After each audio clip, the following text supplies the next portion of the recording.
Good morning, good afternoon, good evening, and welcome to Martyn Lucas Investor. Well, the time has come. It is time for the Grim Reaper, Fed Jerome Powell, to take the stage. We're about to get straight into the rate. We've got just a short while to wait. It won't take very long. I'll put the timer on the screen. Oh, hang on a minute. Let me change that. That's in the worst place possible. Let me just move that a second. I don't know why it's over there, but in fact, I know why it's over there, of course, for this good reason. There we go. We'll try that again. That's better. There you go. We've got 29 minutes before the announcement. I apologize for that. And we'll see what happens. It's going to be an explosive afternoon. Thank you very much indeed, Burke. Cola has become a member. Thank you very much. We just got another new member. That's Burke. If he's in the chat right now, we'll upgrade his account. Welcome to Burke. Thank you so much indeed for being here. Okay, are you ready? Are you positioned? Do you have your shares all ready to go? Do you know what you're going to do if it goes up? Do you know what you're going to do if it goes down?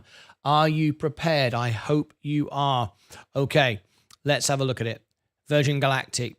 Down just 1% today. That's okay. PLTR down a small amount. Gold down a bit more.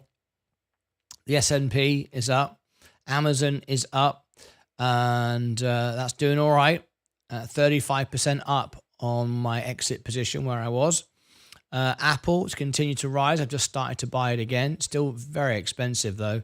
Next Era Energy. It's down today, 1.22. The big story for me, of course, is Enphase Energy, and it is a 5% discount today. I am 29% down, but I am massively heavily in. I don't want to be buying any more until it goes down to 50, because I can double my position at 50 and then try and trade out, sort of reduce my position.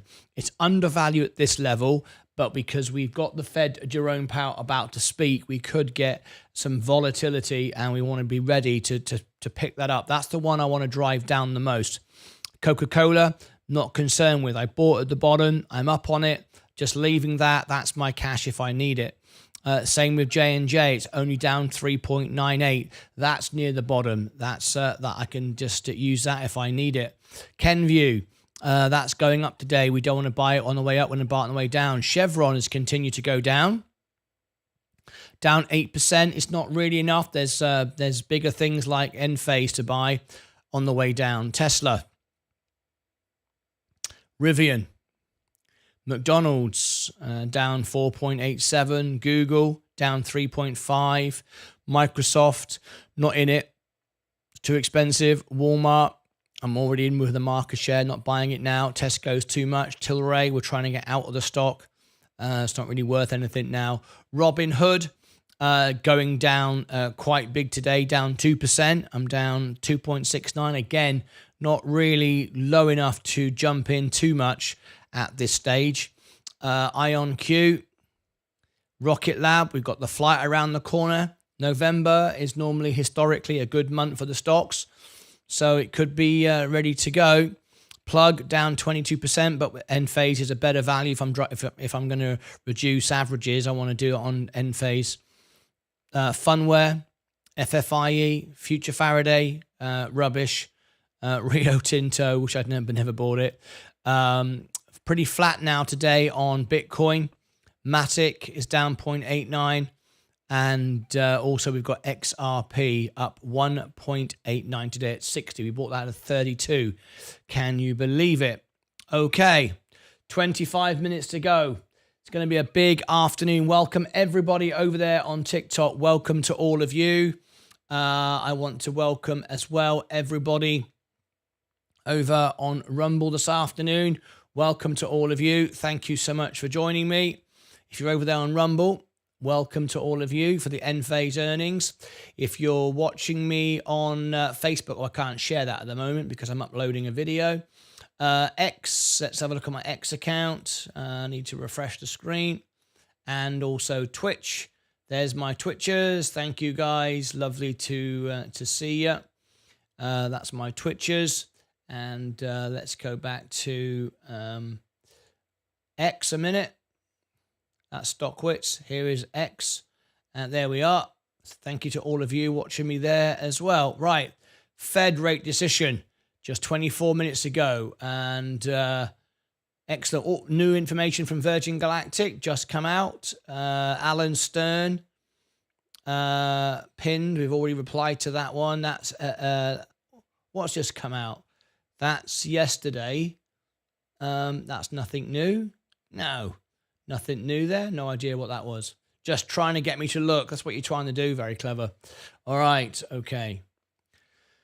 Let's get ready. 24 minutes to go. We are ready. We'll get the rate. Now let me look at what we're expecting, so we can see exactly what we're looking at. Let me go into our economic data, refresh the screen, and we are looking at the rate decision, and the expectation is 5.5. I've just been watching the UK news, economic news, with Ian King on Sky News, and they feel the same, that the rate is going to be kept the same. So it's pretty unanimous that most people think we're going to get 5.5. It would be absolutely crazy if we get any movement up or down now. But there it is. What we're looking for, though, see, the England's the same. United Kingdom tomorrow, expecting the Bank of England to remain the same as well. What we're looking for, though, is what they say at the meeting, what Jerome Powell says at the meeting. What we're looking for and what we need is the rate to stay the same, and then we need him to say there's every evidence that we can start reducing rates. That's what we need. And not a surprise, not today, but to say, yeah, we're done with the rate hikes. I don't think he's going to say that because there's so much politics involved with all of this. They don't want to give the green light to the stocks to say, off you go, start buying in. They don't want to do that. They've got to temper the market at the same time, do the right thing. So it's a difficult game they play, but I don't see them saying, yeah, don't worry, rates are going down, it's going to be fantastic. I can't see that happening. Anyway, all we're doing now is waiting and see. I can't sell anything. I've got stuff to sell if I need to. Buy more end phase. That's really the one that is so far down. So if it drops to 50, if we get a massive drop, I will buy. So I'll be ready to buy end phase. That's the way I'm going to go. Solar, that's the best value company. I'll be ready to buy that. And I'll use Coca-Cola. I don't want to. I would rather it go up from here. But of course, if it does go down, it does go down. We're ready for it. Okay, 21 minutes to go. Let's get some feedback from Bloomberg. Debt. It's going to take see some what time. They're saying. We're seeing cracks, developing in terms of credit, credit card delinquencies, debt levels. Why is the consumer taking on more debt? I also think that the labor momentum is starting to slow down. So as the job market softens and consumers realize that debt that they're taking on is actually expensive and becoming more expensive by the day, I think there's going to be a reduction in spending. That's essentially what's going to then turn this virtuous cycle of the labor market and spending into a more negative cycle. I think we're seeing early signs. It looks like a soft landing right now, but I would caution every hard landing starts looking like a soft landing first. Priya, do you think that it has helped or hurt the Federal Reserve that they've been talking about the long end of the yield curve doing the work for them? I think they're trying to buy time. They have to strike, Chair Powell has to strike this very fine balance here between sounding vigilant on inflation. They're sure that they want that 2% target and that they remain committed to it. And then being cautious because they need for these lags to play out. They know that they've done a lot. And now that the long end has moved, I would argue that the economy is a lot more sensitive to long end real rates. Long end real rates have significantly increased. Financial conditions have tightened. You look at bank lending surveys, they're tightening. So I think the Fed has to, and which is why it's going to be a very tricky Fed message, I think, today, where they're going to try and sort of walk this tightrope, but buy time. I think they want to see how policy that they have tightened significantly, how is that playing out in the economy? And I think you sometimes just need time for this. Right. Priya, you're at JP Morgan, and it's called Fortress Diamond, but really... There you go. We'll come back to that if we need it, but we've only got 19 minutes to go. The markets is just going to go sideways. The moment we get the rate, then the action starts. Then it will go quiet again. All of you will get a little bit anticlimactic. You'll go, was that it? We'll get the rate. And then after we get the rate, of course, then we get half an hour before Jerome Powell takes the stage. That's when the real action begins, when it starts to pump up or go down, depending on what he says. But the markets do move when Jerome Powell speaks, so you could take some profit if it goes up. Let's have a look. I sold half of my 122 shares of Enphase for a small $45 profit, Martyn. I decided I'll liquid the cash just in case it drops significantly and then buy back lower. There's nothing wrong with doing that. Nothing wrong with doing that, but obviously you were able to take a profit. But even if you take a loss, if it's to protect you from a greater loss, then that's just protecting your money. Nothing wrong with that either. That could well happen. It's why I'm focused on Enphase. Let me go through my stocks. My overall portfolio is down today, mainly because of Enphase today. I'm not concerned with Virgin Galactic. I think we've neared the bottom of this. Don't see any point selling off here. We are way undervalued, but of course, we're way undervalued with Enphase. You're paying less than the cash on the books. That's no point. PLTR, well, we know PLTR can go lower, but it's such a small position for me. It's only really worth like $9, really. It's overvalued here. Gold, I'm not in it anyway. The S&P, well, I'm not in it at the moment. I sold my position when I was at the top. Not in this one. I'm not really bothered about this yet.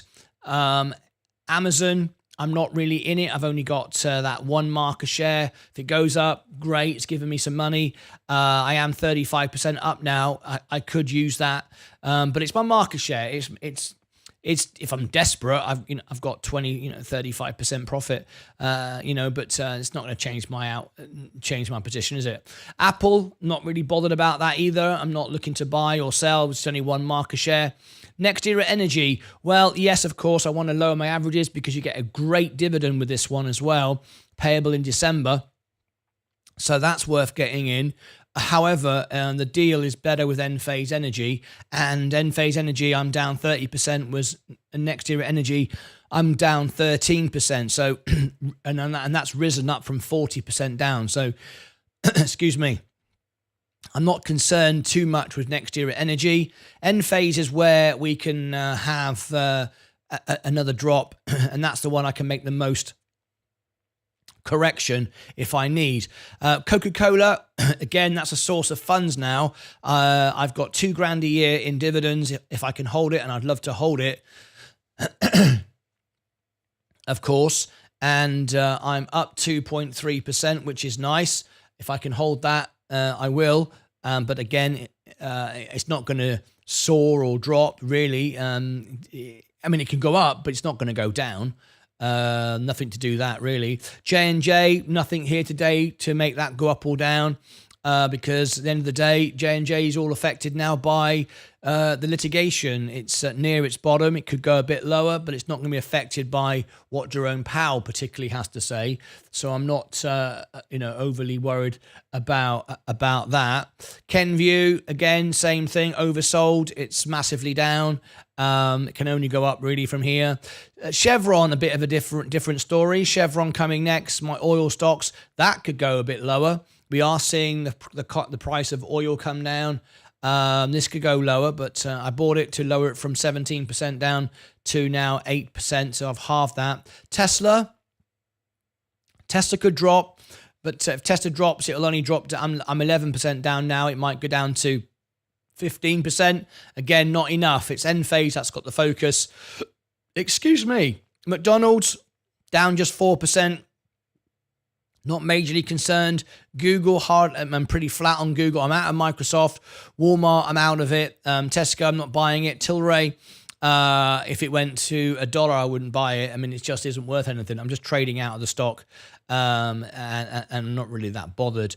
Robinhood, I'm down 2%, so it's not going to go down more than 1% or 2%. And if it does, again, it's nothing. So it really has to go all into Enphase, I think, to make the biggest difference. Plug Power, well, Plug Power is good, and I am down on it, but the better value is end phase. So we'll leave plug power for now.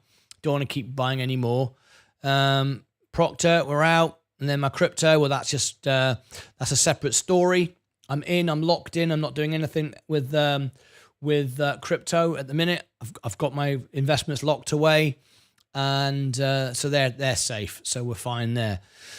Okay, so we're just waiting now. 14 minutes to go.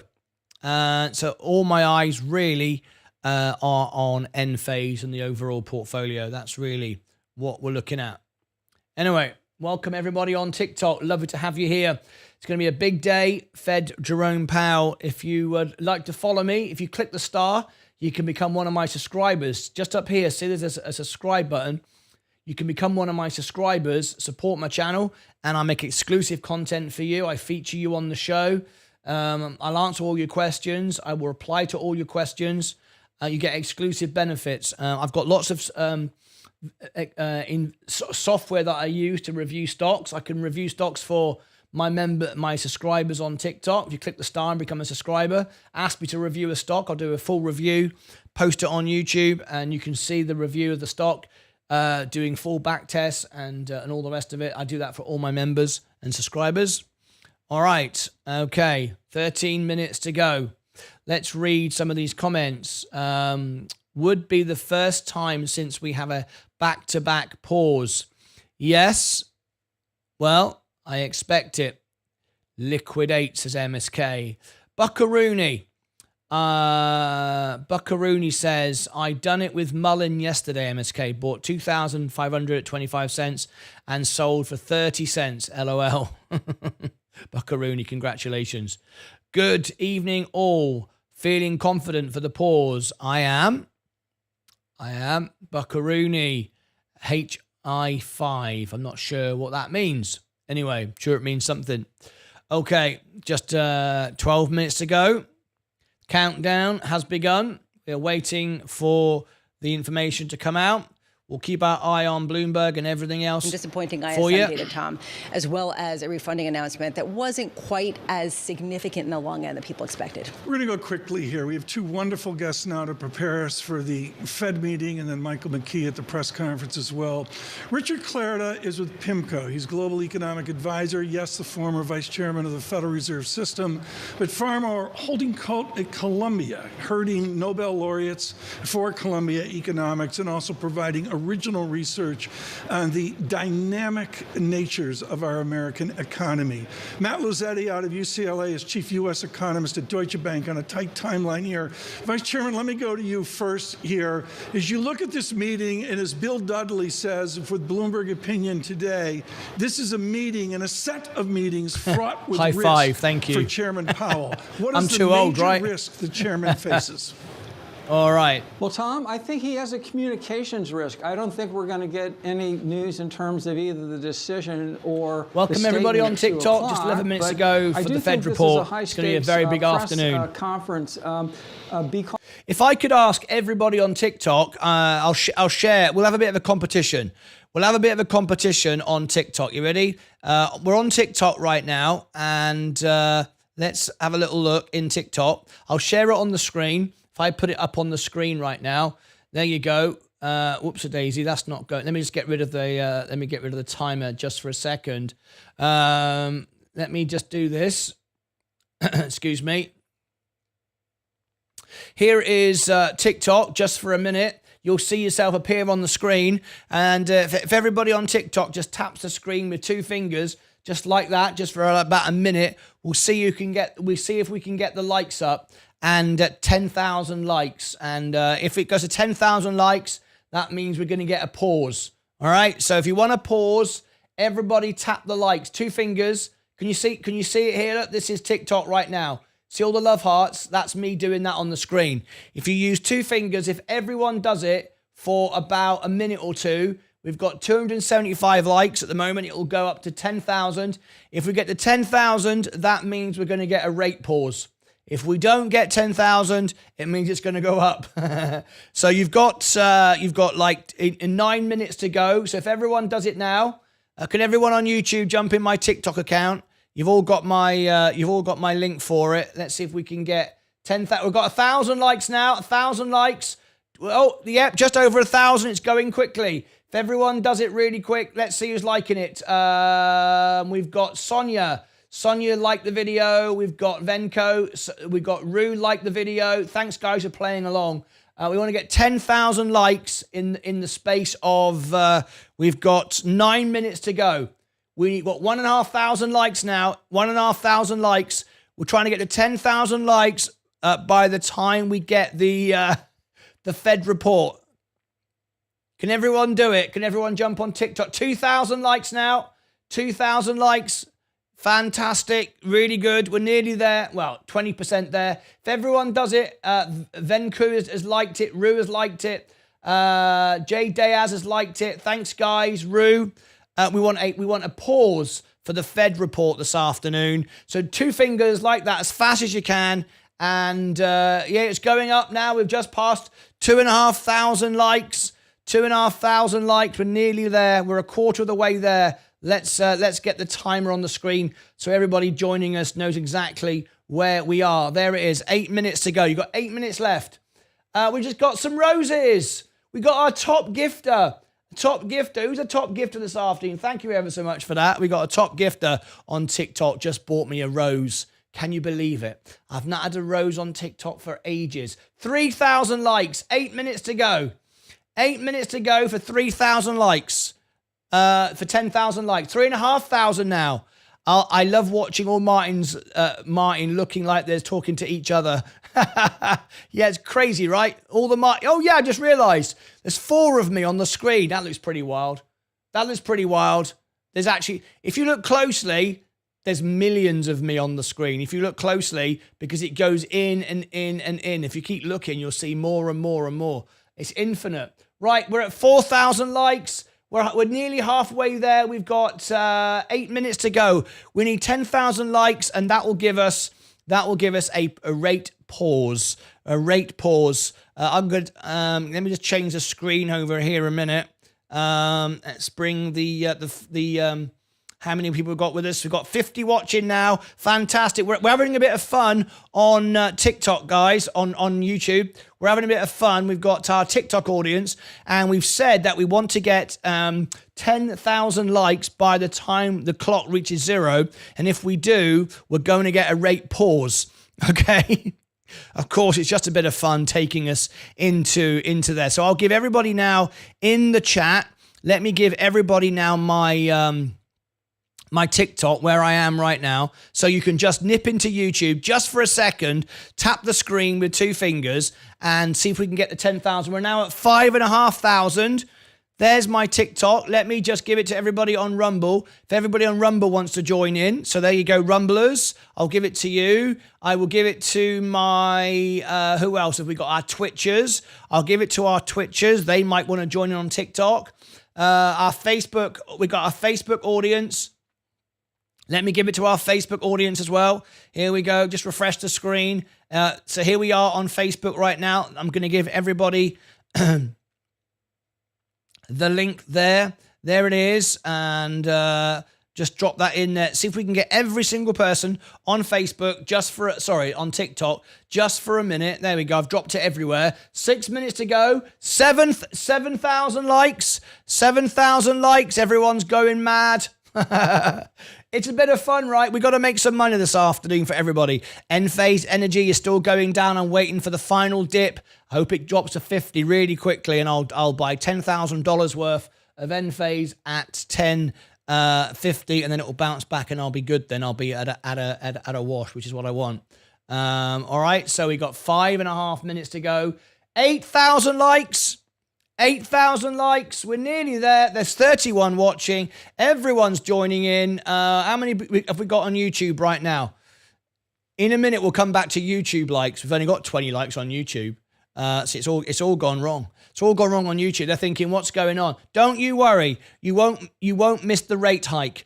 We're about to do the rate hike. We're just having some fun with the audience on TikTok. We're trying to get 10,000 likes so we can guarantee a rate pause. That's what we're doing. We're playing a little game, all right?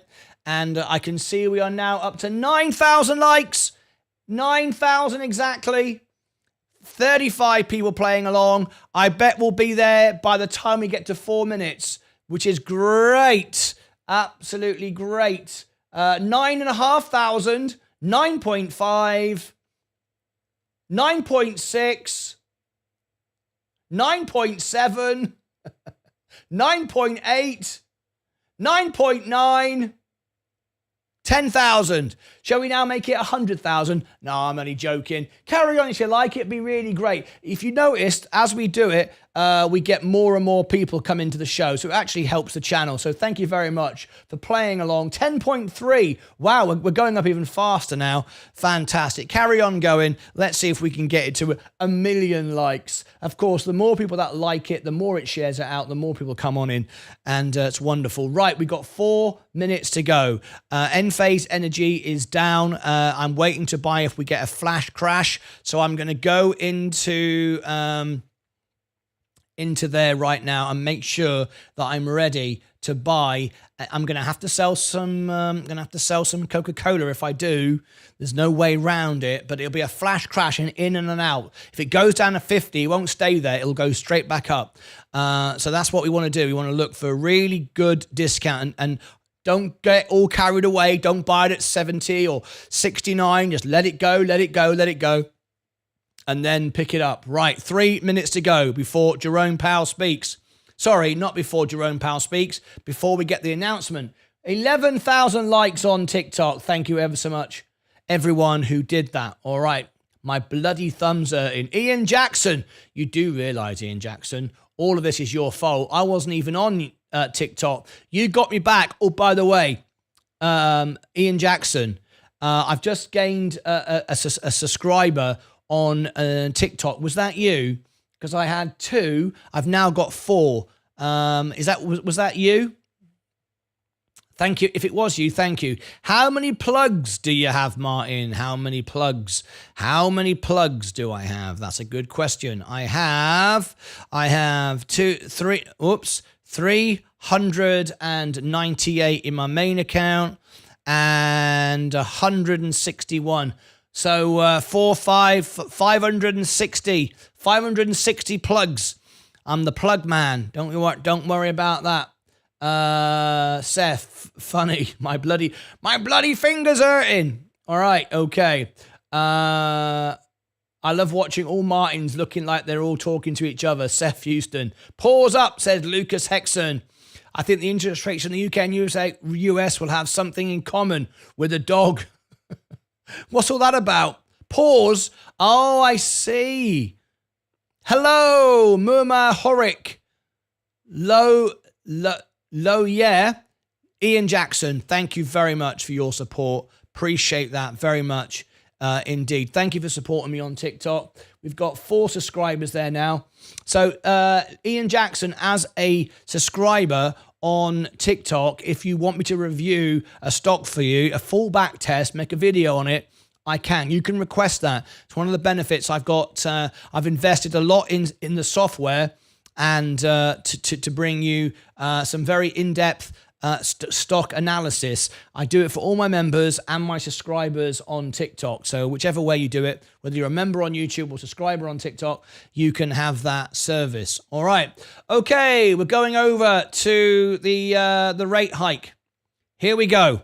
We've got 1 minute to go. That's in Dudley's piece as well this morning. Rich Clarity, you're sticking with us, which we really appreciate. We're listening we in. are just about 2 minutes away from the Fed rate decision, which is published at 2 p.m. And then after that, a half an hour after that, we hear from Fed Chair Powell. I'm going to speed you up because you're slightly behind, and we don't want to miss it. 0.4% big. I guess it's big after 3 straight months of losses, right? I mean, I guess that, but it's really speed it up in the bonds, which have been jerking out. That is a massive move. We're seeing some really big moves in the 30-year bond in particular after the funding agreement, but really the 10-year yield. It will slow down in a second. Points to 4.8%. In Clarida, with PIMCO and Ambrose Evans-Pritchard over at the Telegraph, his lead right now, this is in the We're last just hour catching of the up. British evening. Inflation is dying and bonds are screaming buy. You and I heard that from Ian Lingdon at BMO Capital Markets 2 months Okay, here we go.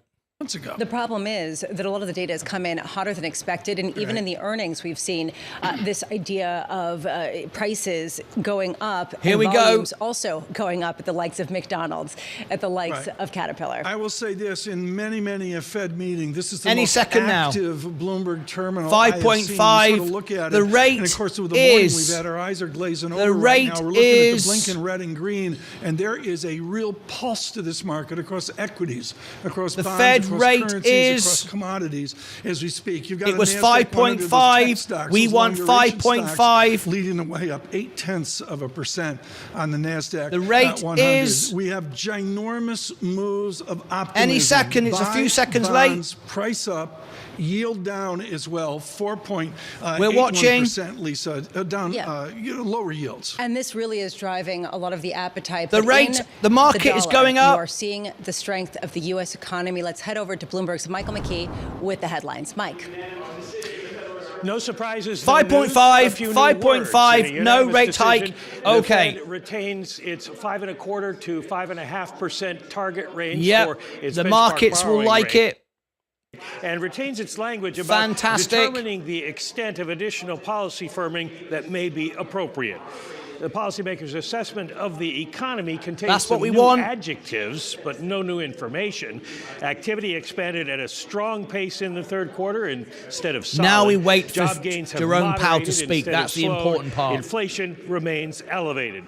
The statement says tighter financial and credit conditions for households and businesses are likely to weigh on economic activity. That adds the word financial to the sentence, and it may be a nod to the idea expressed by many Fed officials that raising market rates are doing some of the Fed's work for it, a reason not to have raised rates today. This is the second meeting Good. in a row that the Fed has held rates unchanged, and although the dot Good. plot suggests one more move by the end of the year, the markets may interpret today's decision as confirming that rates have peaked. Yeah. That's going to be a key question for Chairman Jay Powell coming up. Yeah, You see, that's Mike good. McKee, we want to get to you quickly here. It looks like that is it. That it could be it now. We could be finally at the worst of it. So this is good. So now we want to see what happens when Fed Jerome Powell takes the stage. That's the important part. When he starts to speak is when the markets move. We had a very good indication that the rates would remain the same. However, what's important is what he says now. That's the important part. So I'm going to put the countdown on to 1:30. There we go. I'm going to bring up the countdown now for you. And we're going to go back to the live. You can see it on the screen now. There's the clock again. That's when Jerome Powell takes the stage. Now, when he takes the stage is when we will get the movement of the stock. This is good news so far. This is good news. Everything indicates we have now reached the peak, and November is often a good month. Then we have a Santa rally. You want to be in the market now. You want to be, but you want to protect your assets, trim off the top. This is good. Let's have a little look. Let's read some of the comments. I got 4,000 ready and waiting on end phase. I haven't been with you for a while. Been so busy. Muammar Horik, lovely to see you here. Is going to pause. It has. There we go. No changes, says Delph. Martyn, you are the original hype man. The original hype man. I don't know what that is. Just bought 50 shares of ChargePoint. You get my heart beating. Shame about Enphase. I took a long position, but got stop loss out after the dump. Market gonna dump faster and harder than Galileo's bowling ball from the Tower of Pisa. Warren Buffett's dad. The good news is we are moving up now. Right, okay. Virgin Galactic is moving up. Palantir is still going down. Gold, whatever. The S&P's, whatever. Amazon is up. It's everything just stalling now, waiting for Jerome Powell. So I can buy a few more Enphase.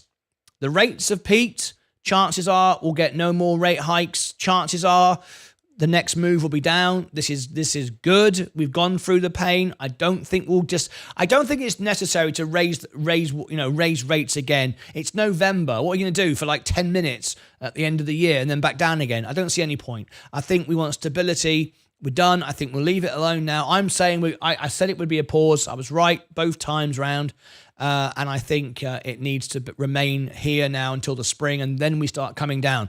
So all we're doing now is building and building and building, and then people will start buying in. Remember, the markets are 6 months ahead. So because the rates are going to come down, that's what comes next. That's when the buying starts coming in because people want to be in the markets. That's when bonds will be less attractive, when equities will be more attractive again. And November, we often get a rally, so this could be a good time. Now, end phase might not go any lower now. It's dramatically oversold. We've already explained all of that. So we could buy a few. I want to hold for a bigger drop, but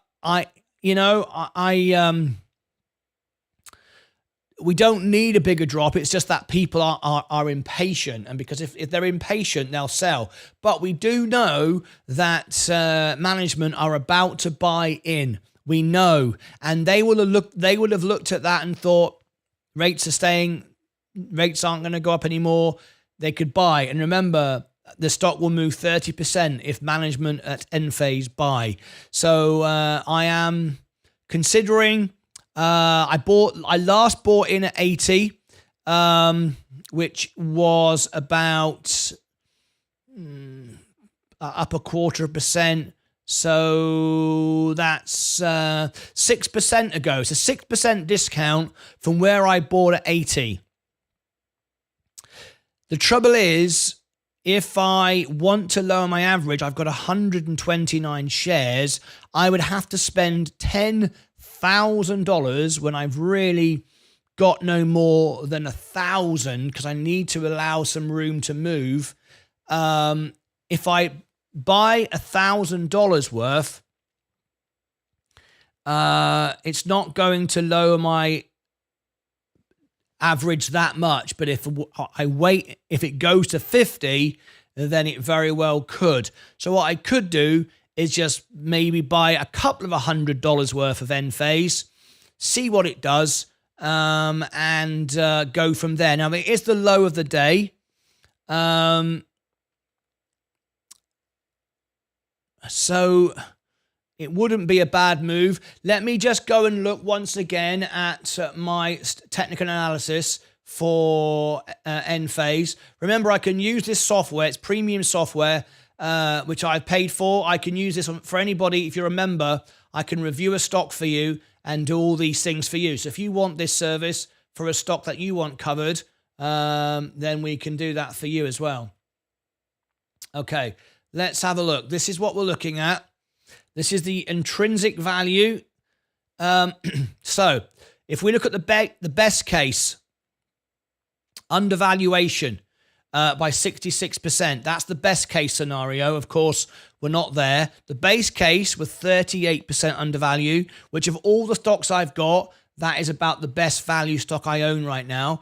Overvaluation at 75, which is where we are just about now. 11% overvaluation at if we value the company at 66. Well, of course, we don't value the company at 66. That's ridiculous.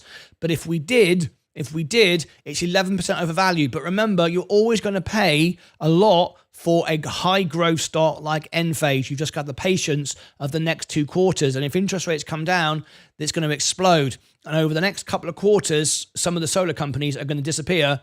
We can see Enphase taking that business. Buckaroony, you're right. I have a lot of Enphase, but I want to lower the average. So when we get a little rally, when the company buy in, which they will at any moment, will go up 30%. If I doubled my position, I could sell half of it and then have an average of 70. So that's the way I'm looking at it. All right, that's the way I'm looking at it. So the worst case scenario is still good because I'm prepared to pay 25% overvaluation for an extremely high growth stock. Now, the overvaluation is 38, undervalued by 38%. Contrarian opportunity, yes, undervalued for 3 months. Average overvaluation 27%. Overvalued 85% of the time, which tells you that the stock does get overbought, which it's now the very opposite. So it's got all the incentive to take it higher. If we now move down and look at the historic value of the stock, we can see now is the best time for price to earnings ratio, if you like, that it has had for a very long time. Let's continue going down. The fundamentals, we look again, is 2.7 billion. That is down 3%.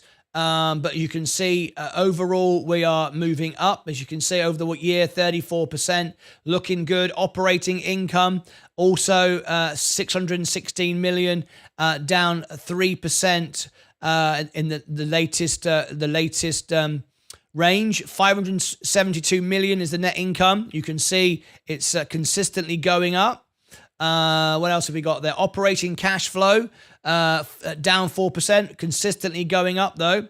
Capital expenditure has increased because they're investing in the new range of EV chargers, which is very interesting. The assets is 3.6 billion. The liabilities is 2.5 billion. So we are in a very good, the balance sheet is nicely balanced. We've got plenty of assets, which means the margins are increasing. If you noticed on the last earnings call, the margins went up 45%. We're getting a little bit of a drop. This is why I'm holding. We've got 18 minutes to go before Jerome Powell speaks. We're getting an indication now of where it might likely go. We could get a flash crash to 50. Then I will double my position. 45% gross margin. Operating margins moving up. Net margin is moving up. That's all looking good. That's all looking extremely good. Fundamental score. This is really important. The profitability of the business is 81 out of 100. Very, very good indeed. All metrics are spot on there. We've got end-phase solvency score, 79%. It's not going bust. It's a good business. We are solid. The cash balance is great. And analysts give it on the lowest... on the lowest possible, a 0% upside. At an average forecast, we're looking at 69% upside, and at the highest forecast, a 367 upside. But the upside of the higher range is actually a very conservative effort. Once we get to 2 quarters in, we're going to be up and above that. So that's looking very, very good. And we'll now look down to the insider trading, the ownership. We looked at this morning. The last buy-in was Roger Thurman, the director, who bought back on the 14th of September. As you can see, they're starting to buy back in now, and we haven't had the big buy yet, which is going to come at any point. The selling has gone. It's all but dried up. They're about to buy back. So take all that into account, the balance sheet, the potential for solar in the future, and we're only talking 2 quarters. 6 months is nothing. Interest rates coming down. You're about to get a major upswing on this stock, so I like it. That's why it's a huge part of my portfolio. I've got margin on it, 8% right now, which, you know, if I'm glad it's not going up, by the way. But I do want to bring this cost basis down. All right, I do want to do that.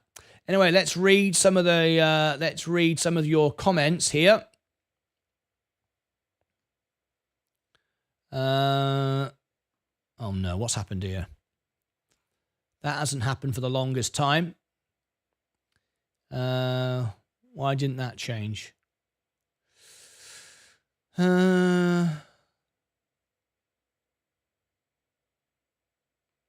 Hasn't done that for ages. Why has that done that? Oh, well, it doesn't matter. I can control it this way. I've got a backup controller. Right. Okay. Excuse me for thinking out loud. Let's read some of these comments. Finally, I think the Fed are seeing the light. Okay. Martyn, you have enough end phase, mate, but I've explained why I need to buy. What about don't buy at 70 or 65, just be patient? Well, I am being patient. I'm just saying we've got the rate, it's stabilizing, but it is dropping. I don't believe. Remember, I also have friends from end phase, as I do with all the companies I buy, on X who follow me and Instagram who follow me. And I am led to believe that the management are going to buy in. It could happen at any moment. And if it does, the stock will move 30%. Do I want to wait for 30%? Do I want to be in now and then it bounce 30% with me in it? 74. Shiba Inu to the moon and all the highs and all the rest of it. All right. Buying the dips on margin is like playing with fire and expecting not to get burned. It's all about risk management, though. Let the market show signs of pivoting before unleashing margin. Margin, I'm already in with margin. I've got a huge position on margin. Don't mind my words. Don't mind at all. No doubt solar will recover, though.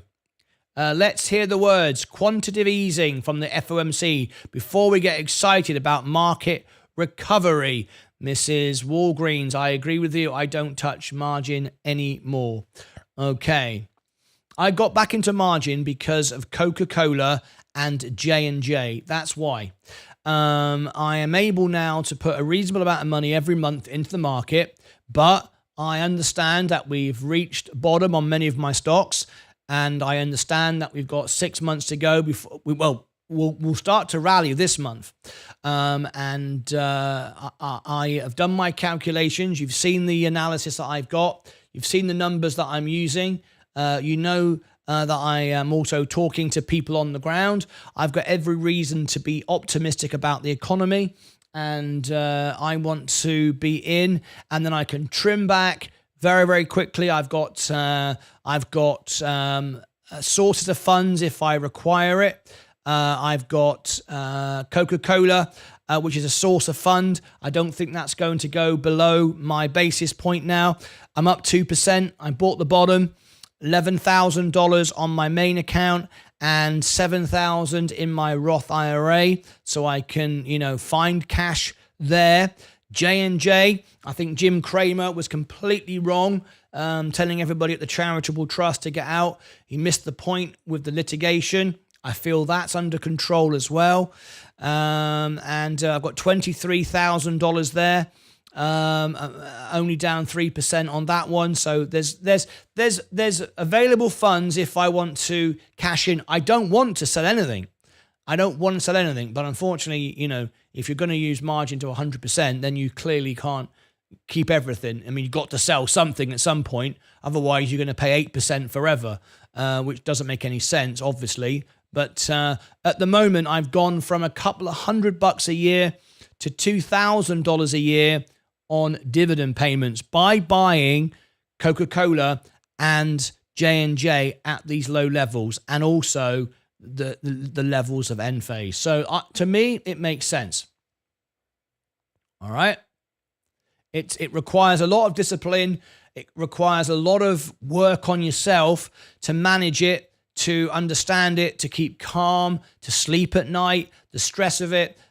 All of that, but I am watching my stocks 10 hours a day. I'm very focused, laser focused, I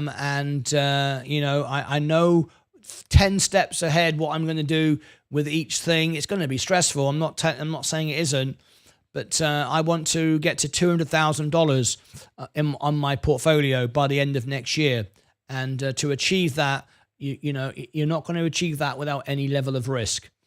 Don't want to sound negative, but Enphase has got a real chance of trading to pre-COVID levels, which are sub 50, probably $45-ish.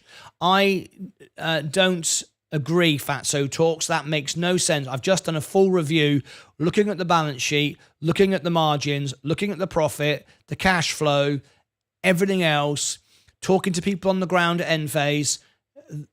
That is ridiculous. You might as well say it's going to $1. Just make up a number. It makes no sense whatsoever.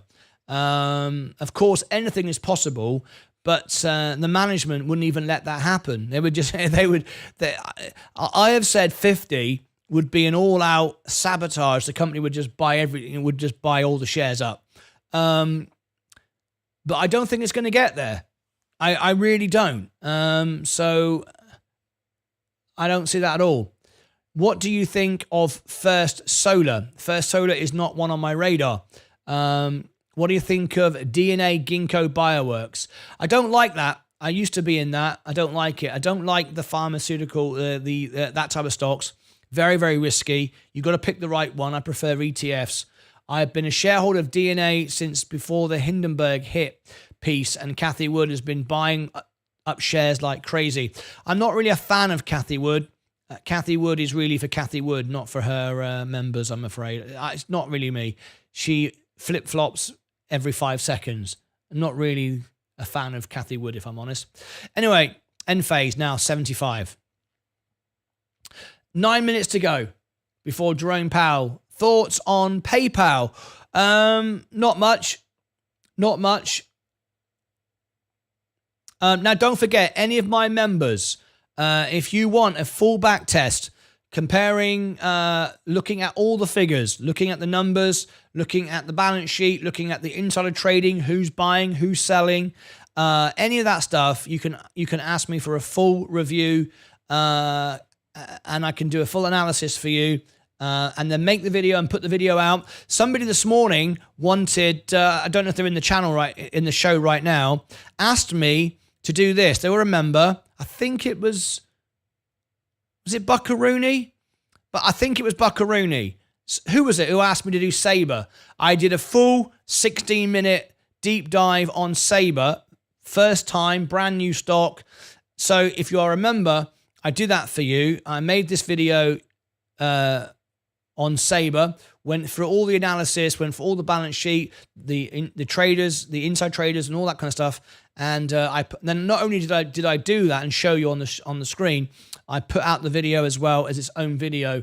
I do that for all my members. So if there's a stock that you want and you also want to promote it and you want to share it with the world, as my channel grows, more and more people get to see my new stocks, and I start to trend for new ones, and then I build relationships with those companies, and before you know it, we get influence in knowing what's going on with the stock. So that's the latest one. I did a review yesterday for Schrödinger as well. These are very new stocks. That's why the views are very low. They're very new. We don't rank for them yet, but we will do. Did you see the video about me being a spaceman? Alan Stern. I've invited Alan Stern onto the show. He's the astronaut. He actually reposted one of my links for Virgin Galactic flight tomorrow. I've invited him onto the show. So there you go. Lot of stuff happening with the show and increasing benefits to my members. Right. Let's have a look. So at what price would you buy more Enphase? Where it is now is phenomenal value. I'm just sensing it out. I'm just feeling it, waiting for that moment, waiting for the moment. I mean, if I bought $1,000 worth of Enphase now, I'm 30% down. I'd be getting a 30% discount. That's a significant number. This is all undervalued. This is all good. Could it go lower? Yes. Is it going as low as some people are saying? I don't know. But anyway, I'll just get a sense of it. Okay, thank you for your honesty. That's why I became a member of this channel. Mark, what was your question? Oh yeah, Ginkgo Bioworks. Yeah.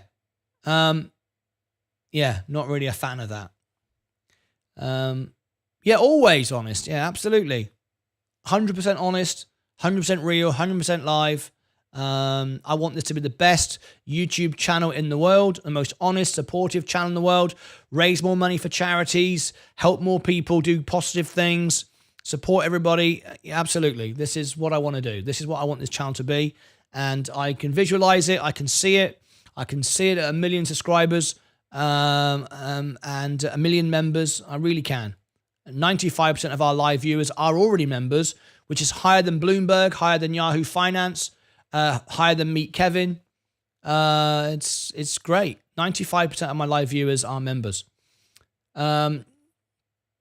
Solar Edge earnings after market close, so will drive end phase down. That is true, but Solar Edge aren't anywhere near the shape financially of end phase. I've done really well with Ginkgo. Not been in since I sold at 250, bought them at 160. Congratulations, Buckaroony. Wasn't me, i.e. Sabre. Okay, mate. Me too, Buckaroony, holding 8,000 shares right now, and I've traded others many times for profit. Fantastic. I think I made money on it once, long time ago, but I'm currently not in. Anyway, 4 minutes ago, just as you mentioned, Solar Edge. If we look, I'll add Solar Edge. A minute. If I add Solar Edge to my playlist, I'll call it a playlist. All right. My watch list. Add stocks to watch list. What is it? Solar Edge. Solar.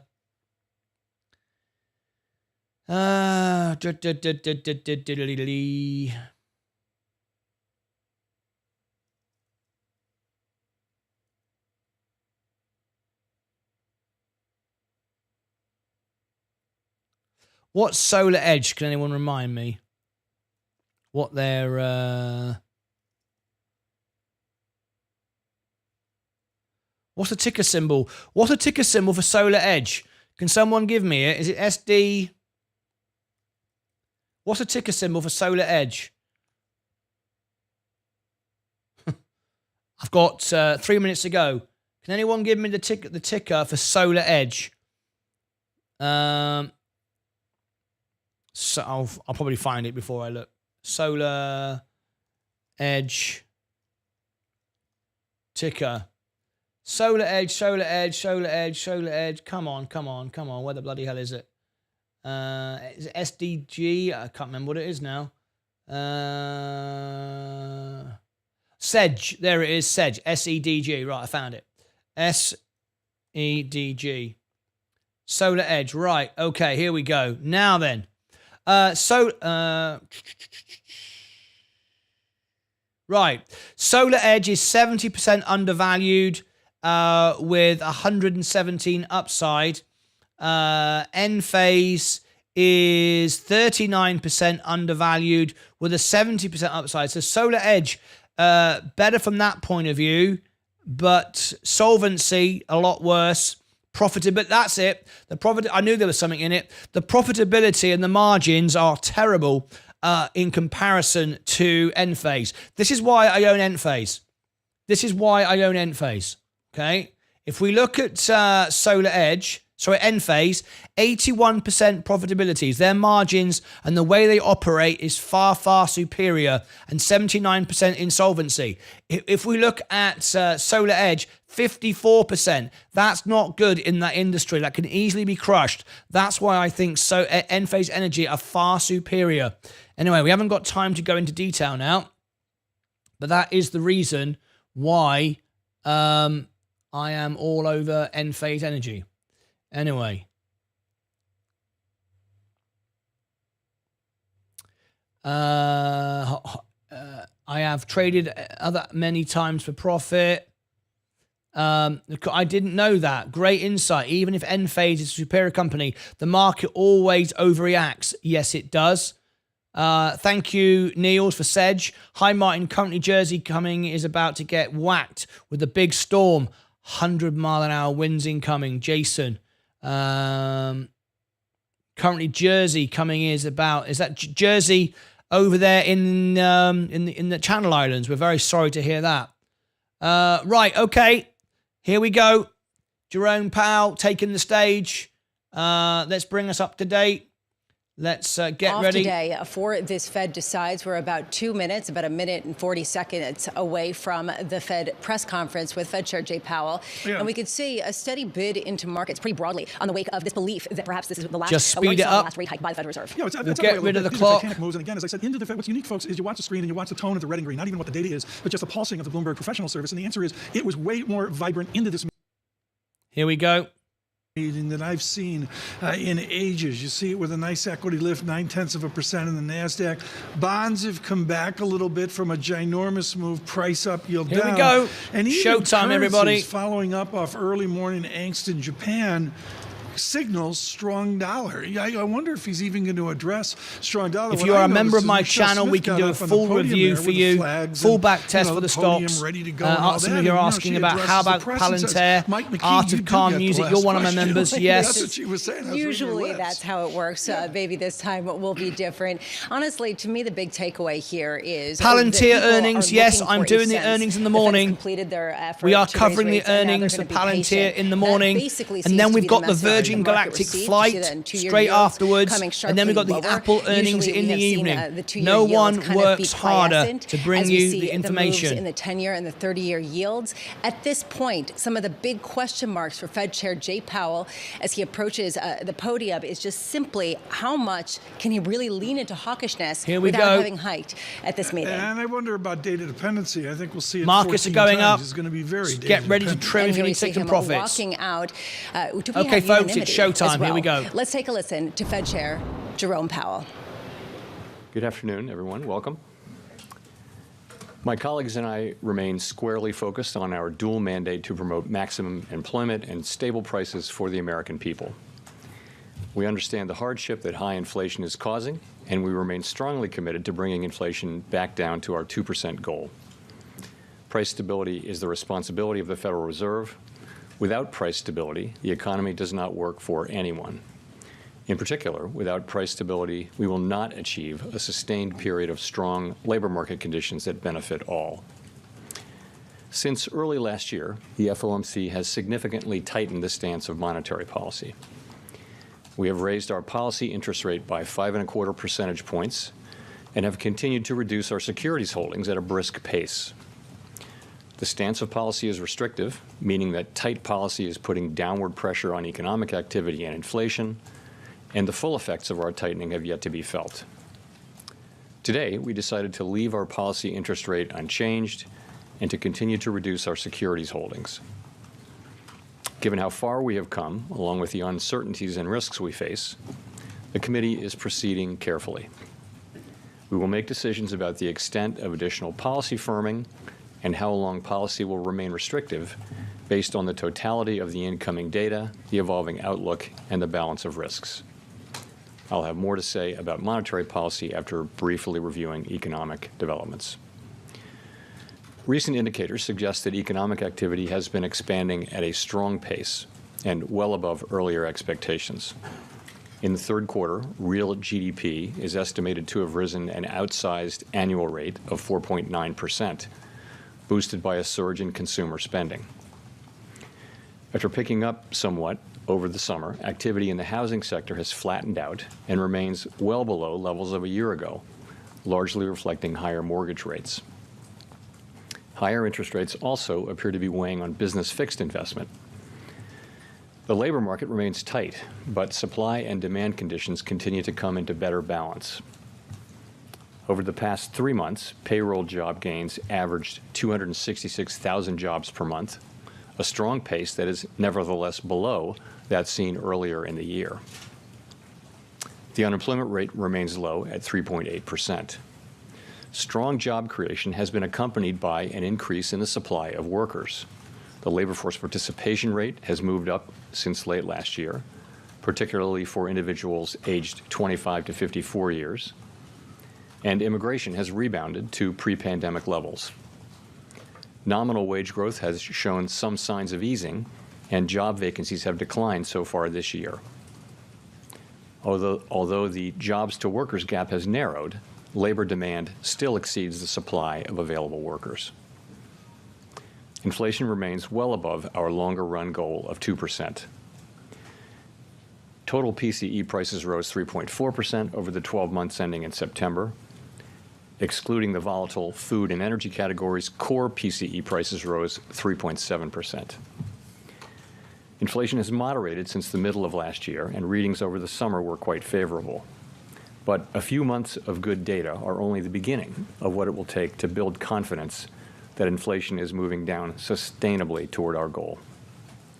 The process of getting inflation sustainably down to 2% has a long way to go. Despite elevated inflation, longer-term inflation expectations appear to remain well anchored, as reflected in a broad range of surveys of households, businesses, and forecasters, as well as measures from financial markets. The Fed's monetary policy actions are guided by our mandate to promote maximum employment and stable prices for the American people. My colleagues and I are acutely aware that high inflation imposes significant hardship as it erodes purchasing power, especially for those least able to meet the higher costs of essentials like food, housing, and transportation. We are highly attentive to the risks that high inflation poses to both sides of our mandate, and we are strongly committed to returning inflation to our 2% objective. As I noted earlier, since early last year, we have raised our policy rate by 5.25 percentage points, and we have decreased our securities holdings by more than $1 trillion. Our restrictive stance of monetary policy is putting downward pressure on economic activity and inflation. The committee decided at today's meeting to maintain the target range for the federal funds rate at 5.25% to 5.5%, and to continue the process of significantly reducing our securities holdings. We are committed to achieving a stance of monetary policy that is sufficiently restrictive to bring inflation sustainably down to 2% over time, and to keeping policy restrictive until we are confident that inflation is on a path to that objective. We are attentive to recent data showing the resilience of economic growth and demand for labor. Evidence of growth persistently above potential, or that tightness in the labor market is no longer easing, could put further progress on inflation at risk and could warrant further tightening of monetary policy. Financial conditions have tightened significantly in recent months, driven by higher, longer-term bond yields, among other factors. Because persistent changes in financial conditions can have implications for the path of monetary policy, we monitor financial developments closely. In light of the uncertainties and risks and how far we have come, the committee is proceeding carefully. We will continue to make our decisions meeting by meeting based on the totality of the incoming data and their implications for the outlook and for economic activity and inflation, as well as the balance of risks. In determining the extent of additional policy firming that may be appropriate to return inflation to 2% over time, the committee will take into account the cumulative tightening of monetary policy, the lags with which monetary policy affects economic activity and inflation, and economic and financial developments. We remain committed to bringing inflation back down to our 2% goal and to keeping longer-term inflation expectations well anchored. Reducing inflation is likely to require a period of below potential growth and some softening of labor market conditions. Restoring price stability is essential to set the stage for achieving maximum employment and stable prices over the longer run.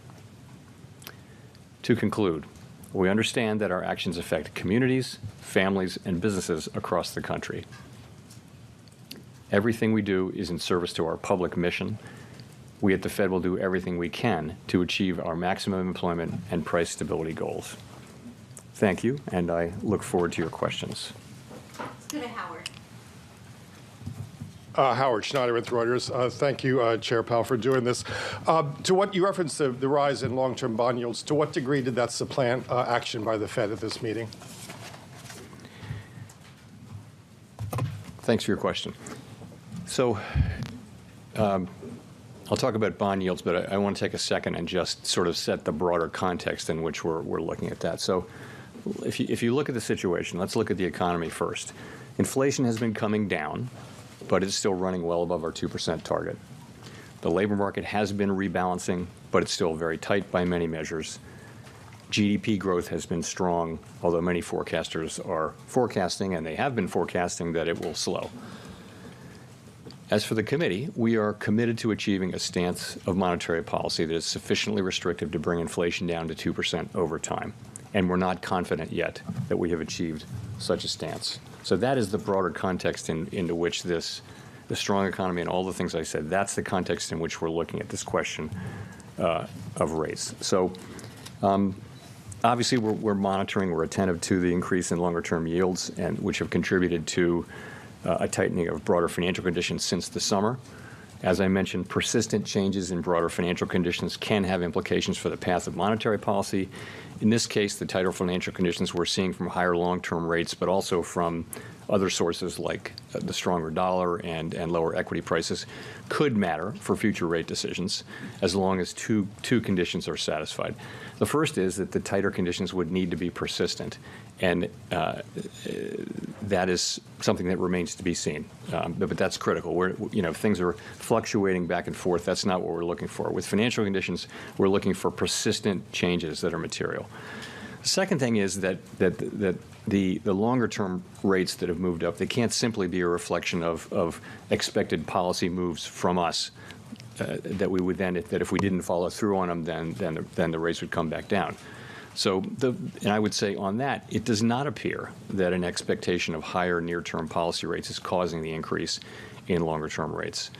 So, in the meantime, though, perhaps the most important thing is that these higher Treasury yields are showing through to higher borrowing costs for households and businesses, and those higher costs are going to weigh on economic activity to the extent this tightening persists. And, the mind's eye goes to the 8%, near 8% mortgage rate, which could have, pretty significant effect on housing.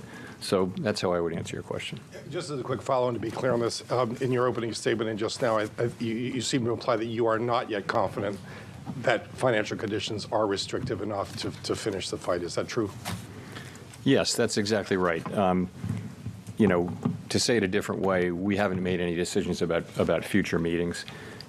We have not made a determination, and I will say that we're not confident at this time that we've reached such a stance. We're not confident that we haven't, but we're not confident that we have. And that is the way we're going to be going into these future meetings, is to be, just determining the extent of any additional further policy tightening that may be appropriate to return inflation to 2% over time. Gina.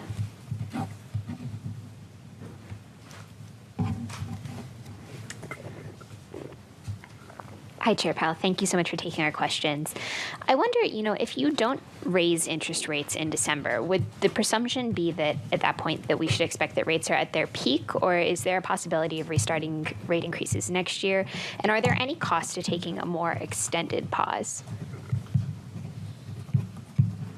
So let me start by saying we haven't made a decision about September. You're asking a hypothetical there, but we're going into the December meeting. We'll get, as you know, 2 more inflation readings, 2 more labor market readings, some data on economic activity, and so we'll be taking, and also the broader situation, the broader financial conditions situation, and the broader world situation. We'll be looking at all those things as we make a decision in December. We haven't made that decision.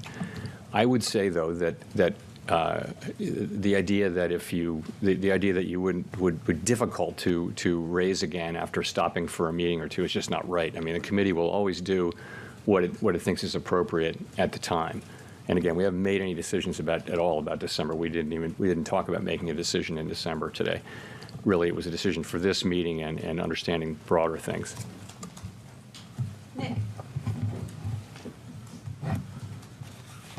Nick Timmeros of the Wall Street Journal. Chair Powell, did the Fed staff put a recession back into the baseline forecast in the materials for today's meeting? And how much does this tightening in financial conditions substitute for rate hikes if the tightening is persistent? You had said it was worth maybe a quarter point when we had the bank failures in the spring. What is it here on something that's presumably more straightforward and more familiar to simulate? So I guess I don't want to answer your question about the recession, but the answer is no. I think I have to answer it since we did publicly say in the minutes. You'll know anyway in the minutes. The staff did not put our recession back in. I mean, it would be hard to see how you would do that if you look at the activity we've seen recently, which is not really indicative of a recession in the near term. In terms of how to think about translation into rate hikes, I think it's just too early to be doing that. And the main reason is we just don't know how persistent this will be. You can see how volatile it is. Different kinds of news will affect the level of rates. And I think any kind of an estimate that was, precise would hang out there and have a great chance of looking wrong very quickly. So I think what we can say is that financial conditions have clearly tightened, and you can see that in the rates that consumers and households and businesses are paying now. And over time, that will have an effect. We just don't know how persistent it's going to be, and it's tough to try to translate that in a way that I'd be comfortable communicating into how many rate hikes that is. If I could follow up, I guess what makes you confident that tighter financial conditions will slow above trend growth when 500 basis points of rate hikes, QT, and a minor banking crisis have not thus far? Well, that's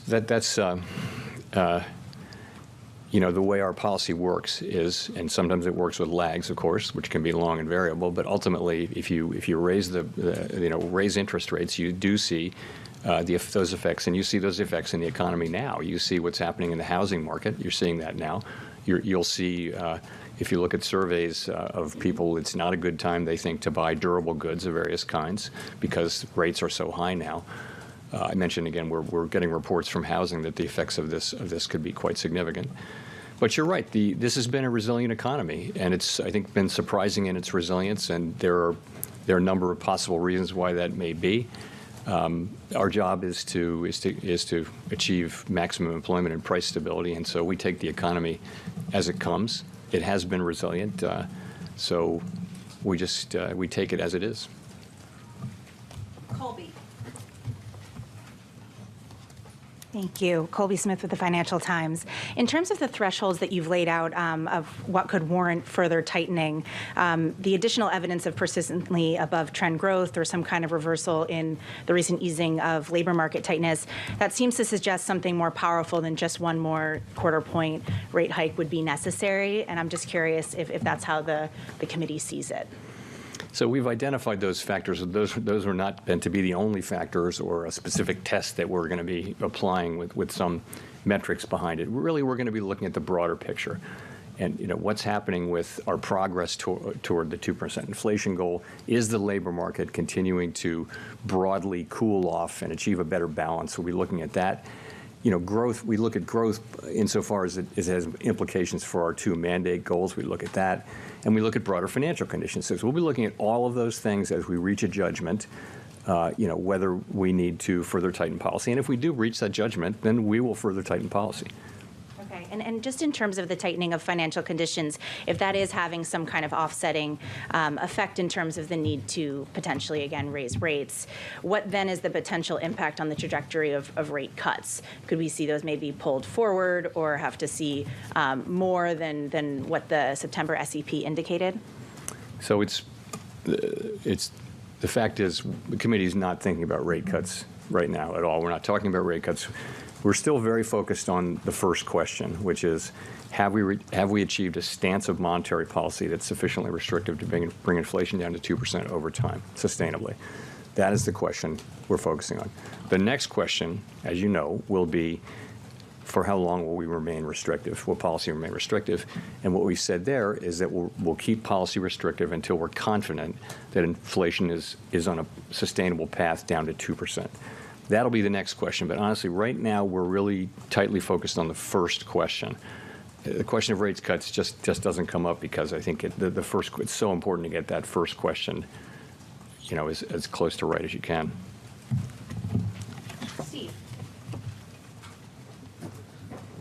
Steve Leisman, CNBC. Mr. Chairman, I guess I had assumed that there was a tightening bias in the committee. You say in the statement you're looking to assess the appropriate stance of monetary policy, the extent to which you may need to hike additionally. You didn't say earlier that you were sufficiently restrictive. There were forecasts for 2 rate hikes among most members of the committee. But then you just said that, we haven't made a determination. Would you say the bias right now is neutral, that there is no disposition to hike again, and that the committee largely has moved off of this forecast for 2 hikes? one additional hike. I think you're talking about one additional. Yeah, I wouldn't say that at all. I would say, I mean, the language, looking at it here, in determining the extent of additional policy firming that may be appropriate to return inflation 2% over time, that's the question we're asking. So is it right to think of that as a hiking bias is still in the committee here? We haven't used that term, but it's fair to say that's the question we're asking: is should we hike more? It's not, and that is the question. And you're right that in September we wrote down one additional rate hike, but and we'll write down another forecast, as you know, in December. Chris. Thank you, Chris Rugaber at Associated Press. Since the last meeting, the auto workers' strike has finished. Oil prices have leveled off. And yet, on the other hand, you have the outbreak of war between Israel and Hamas. How do you see all those factors taken together affecting the economy going forward? How are you thinking about those? So there are significant issues out there. As you point out, global geopolitical tensions are certainly elevated. And that goes for the war in Ukraine. It goes for the war between Israel and Hamas. We're monitoring that. Our job is to monitor those things for their economic implications.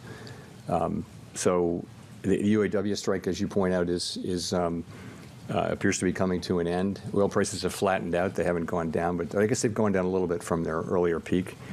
Another one is the possibility of government shutdown. We don't know about that one. So there's plenty of risk out there. But I would go back to the bigger picture from our standpoint is we've got a very strong economy, strong labor market, making progress on the labor market, making progress on inflation, and we're very focused on getting confident that we have achieved a stance of monetary policy that is sufficiently restrictive. That's really our focus. Great. And just one quick thing. You last month had gone to York, Pennsylvania, where you talked to last month, where you talked to a lot of small business owners. Just curious, what sentiments did you hear from them, or what did you picked up on, and was there anything that surprised you the most in terms of what they talked about? I wouldn't say I was terribly surprised. I was very impressed by York as a town with a real strategy, and I would say it's very impressive what the people there have put together. In the face of some difficult longer run trends about offshoring of manufacturing and that kind of thing, they've done a great job as a city. I think what you hear and is consistent there, which is people are really suffering under high inflation. You were there. We talked to some people who were feeling that in their businesses, and other people who were feeling it in their home lives as well. It's painful for people, particularly people who don't have a lot of extra financial resources, who are spending most of their income on the essentials of life. So we know that wasn't new, but that did come through very clearly in the conversations we had in New York. And I walked away from that even, just thinking that we really the best thing we can do for the U.S. is to restore price stability. Fully restore price stability and not fail in that task, and do it as quickly as possible, but also with the least damage we can. Rachel. Hi, Chair Powell. Rachel Siegel from the Washington Post. Thanks for taking our questions. You've spoken before about the pain that would likely be coming for the economy in order to get inflation down.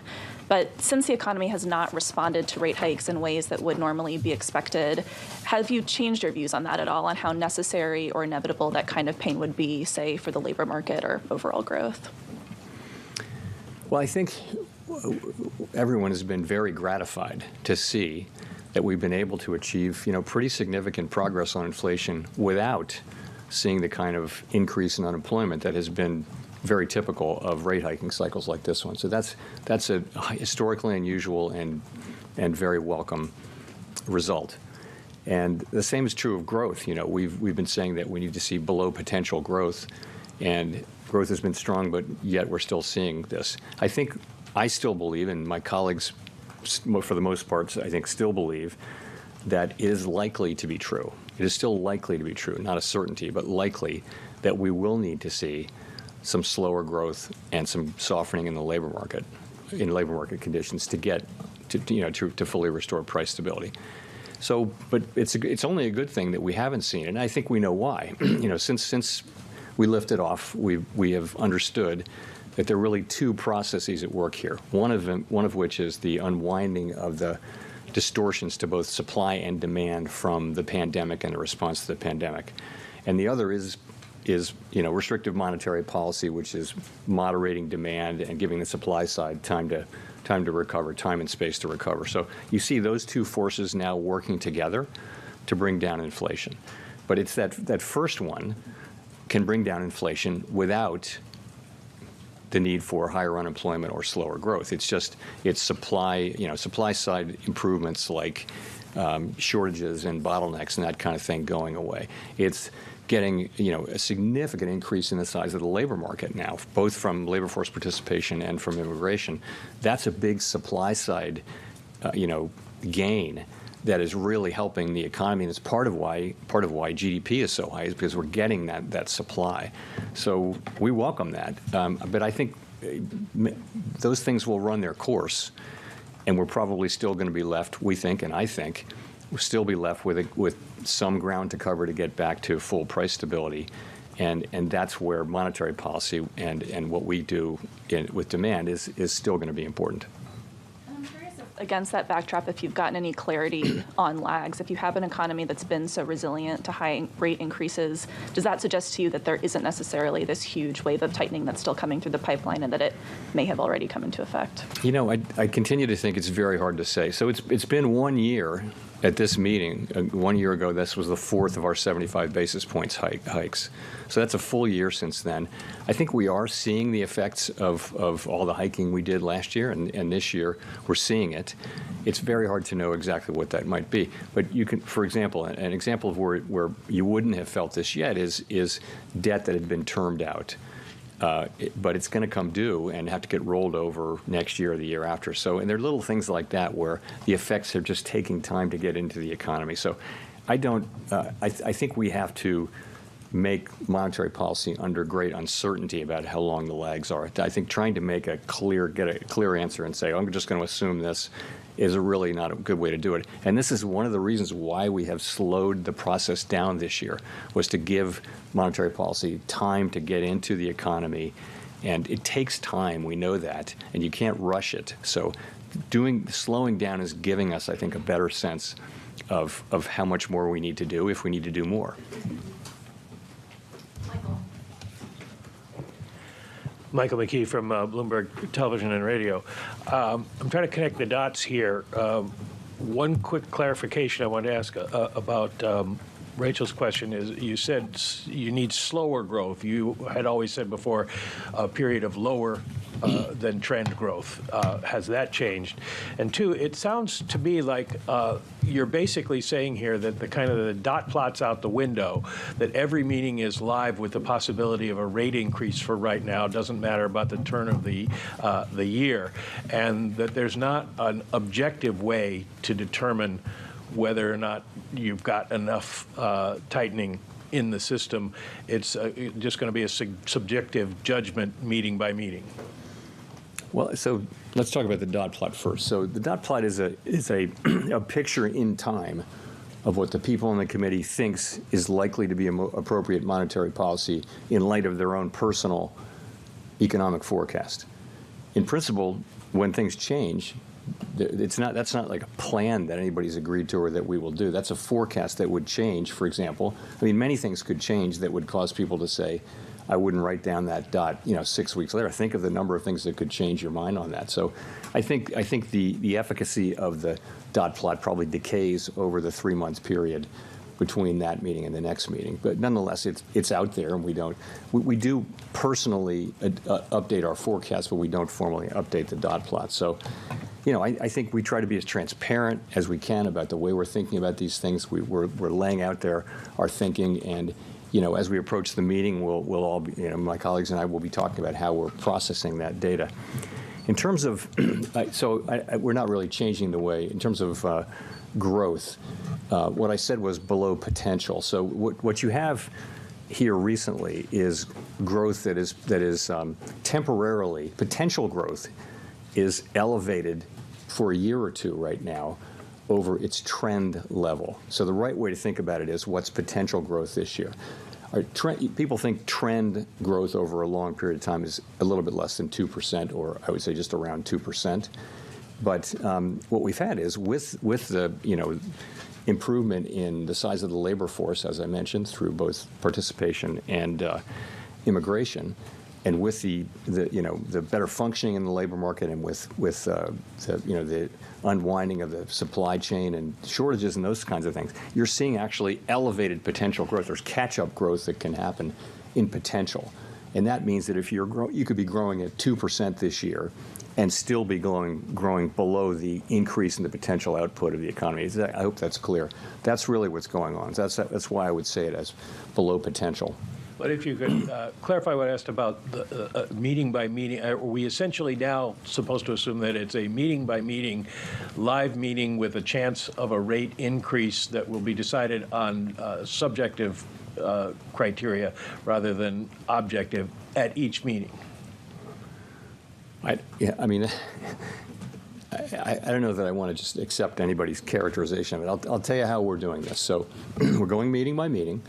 We're asking ourselves whether we've achieved a stance of policy that is sufficiently restrictive to bring inflation down to 2% over time.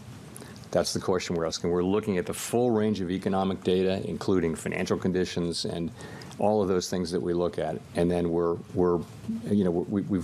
come very far with this rate hiking cycle, very far. And you saw the spread at the September meeting of, it's a relatively small spread of people think one or two additional hikes, so you're close to the end of the cycle. That was an impression a belief as of September. It's not a promise or a plan of the future. And so we're going into these meetings one by one. We're looking at the data. As I mentioned, we're also, we're being careful. We're proceeding carefully because we can proceed carefully at this time. Monetary policy is restrictive. We see its effects, particularly in interest-sensitive spending and other channels. So that's how I think about it. Neil. Thanks. Hi, Chair Powell. Neil Irwin with Axios. In light of the run-up in long-term yields that we've seen the last several weeks, have you given any consideration to the pace of your asset runoff program? And if there were a judgment that the higher term premium was endangering the dual mandate goals, would that be reason to think about slowing or suspending QT, or should we think of that as more of a technical question around reserves? So, committee is not considering changing the pace of balance sheet runoff. It's not something we're talking about or considering. And I know there are many candidate explanations for why rates have been going up, and QT is certainly on that list. It may be playing a relatively small effect, although I would say at $3.3 trillion in reserves, it's not. I think it's hard to make a case that reserves are even close to scarce at this point. So that's not something that we're looking at right now. Victoria. Hi, Victoria Guido with Politico. I wanted to ask about the Basel III endgame capital proposal. You've gotten a lot of pushback from people on different aspects of the proposal, and you yourself expressed some reservations. And I'm just curious, could you accept finalizing that proposal without significant changes? So that proposal is out for comment, and we expect a lot of comment. We won't get those comments until the end of, well into next year. We've extended the deadline, and we'll take them seriously. We'll read them. I'll say what I do expect is that we will come to, we're a consensus-driven organization, we'll come to a package that has broad support on the board. So does broad support mean more support than the proposal had? It means broad support.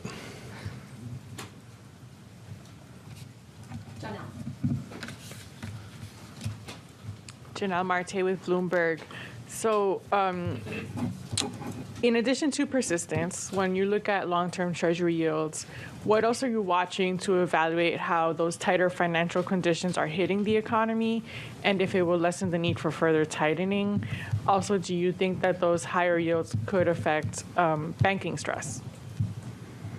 So what do we look at? We look at a very wide range of financial conditions. And in fact, as you'll know, different organizations publish different financial conditions indexes, which can have 7 or 8 variables, or they can have 100 variables. So there's a very rich environment, and we tend to look at a few of them I'm not going to give you the names, but there are a few of the common ones that people look at.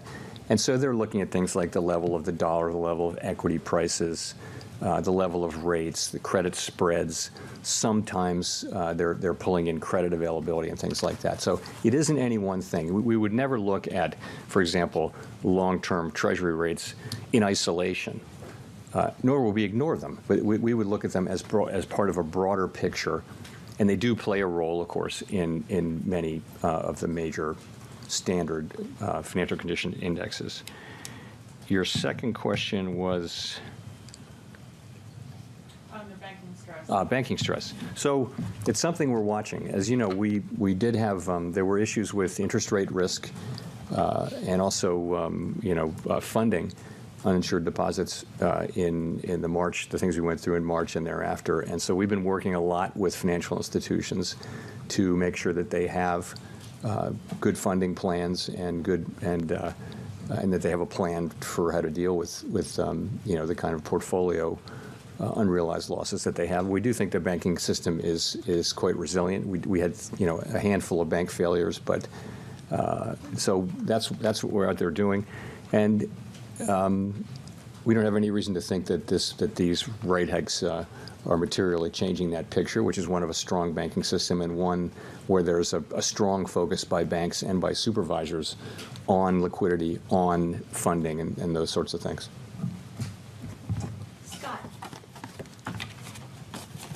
Thanks, Mr. Chairman. Scott Horsley from NPR. Last week, you and your colleagues put forward a proposal to lower the cap on debit card swipe fees for comment. Could you just talk a little about the considerations there, what it would mean for merchants, for banks, for consumers, and also just what y'all are seeing in terms of the use of both debit and credit cards in the payment system? So you're right. We put a proposal out for comment is what we did.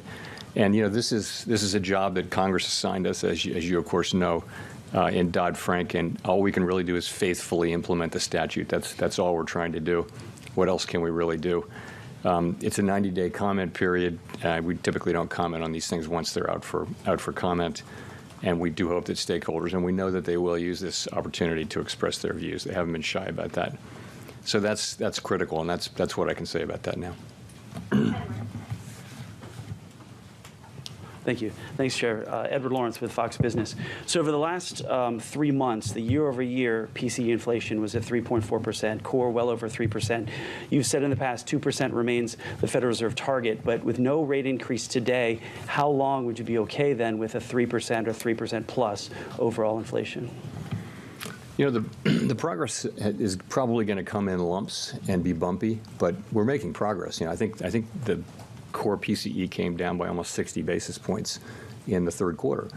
So the best thing I could point you to would be the September SEP, where the expectation was that inflation by the end of next year on a 12-month trailing basis would be well into the twos, and the year after that further into the twos. So that's if you look historically, that's sort of consistent with the way inflation comes down. It does take some time, and as you get further and further from those highs, it may actually take longer time. But the good news is we're making progress, and monetary policy is restrictive, and we feel like we're on a path to make more progress, and it's essential that we do. Well, you've said in the past that doing too little on interest rates could take years to fix, but the cost of doing too much could be easily fixed. How robust was the debate about this pause on the doing too little side? That's always the question we're asking ourselves, and we know that if we fail to restore price stability, the risk is that expectations of higher inflation get entrenched in the economy, and we know that that's really bad for people. Inflation will be both higher and more volatile. That's a prescription for misery, and so we're really committed to not letting that happen. For the first year or so of our tightening cycle, the risk was all on the side of not doing enough. We've come far enough that the risks have gotten more two-sided. You can't identify that with a lot of precision, but it does feel like the risks are more two-sided now.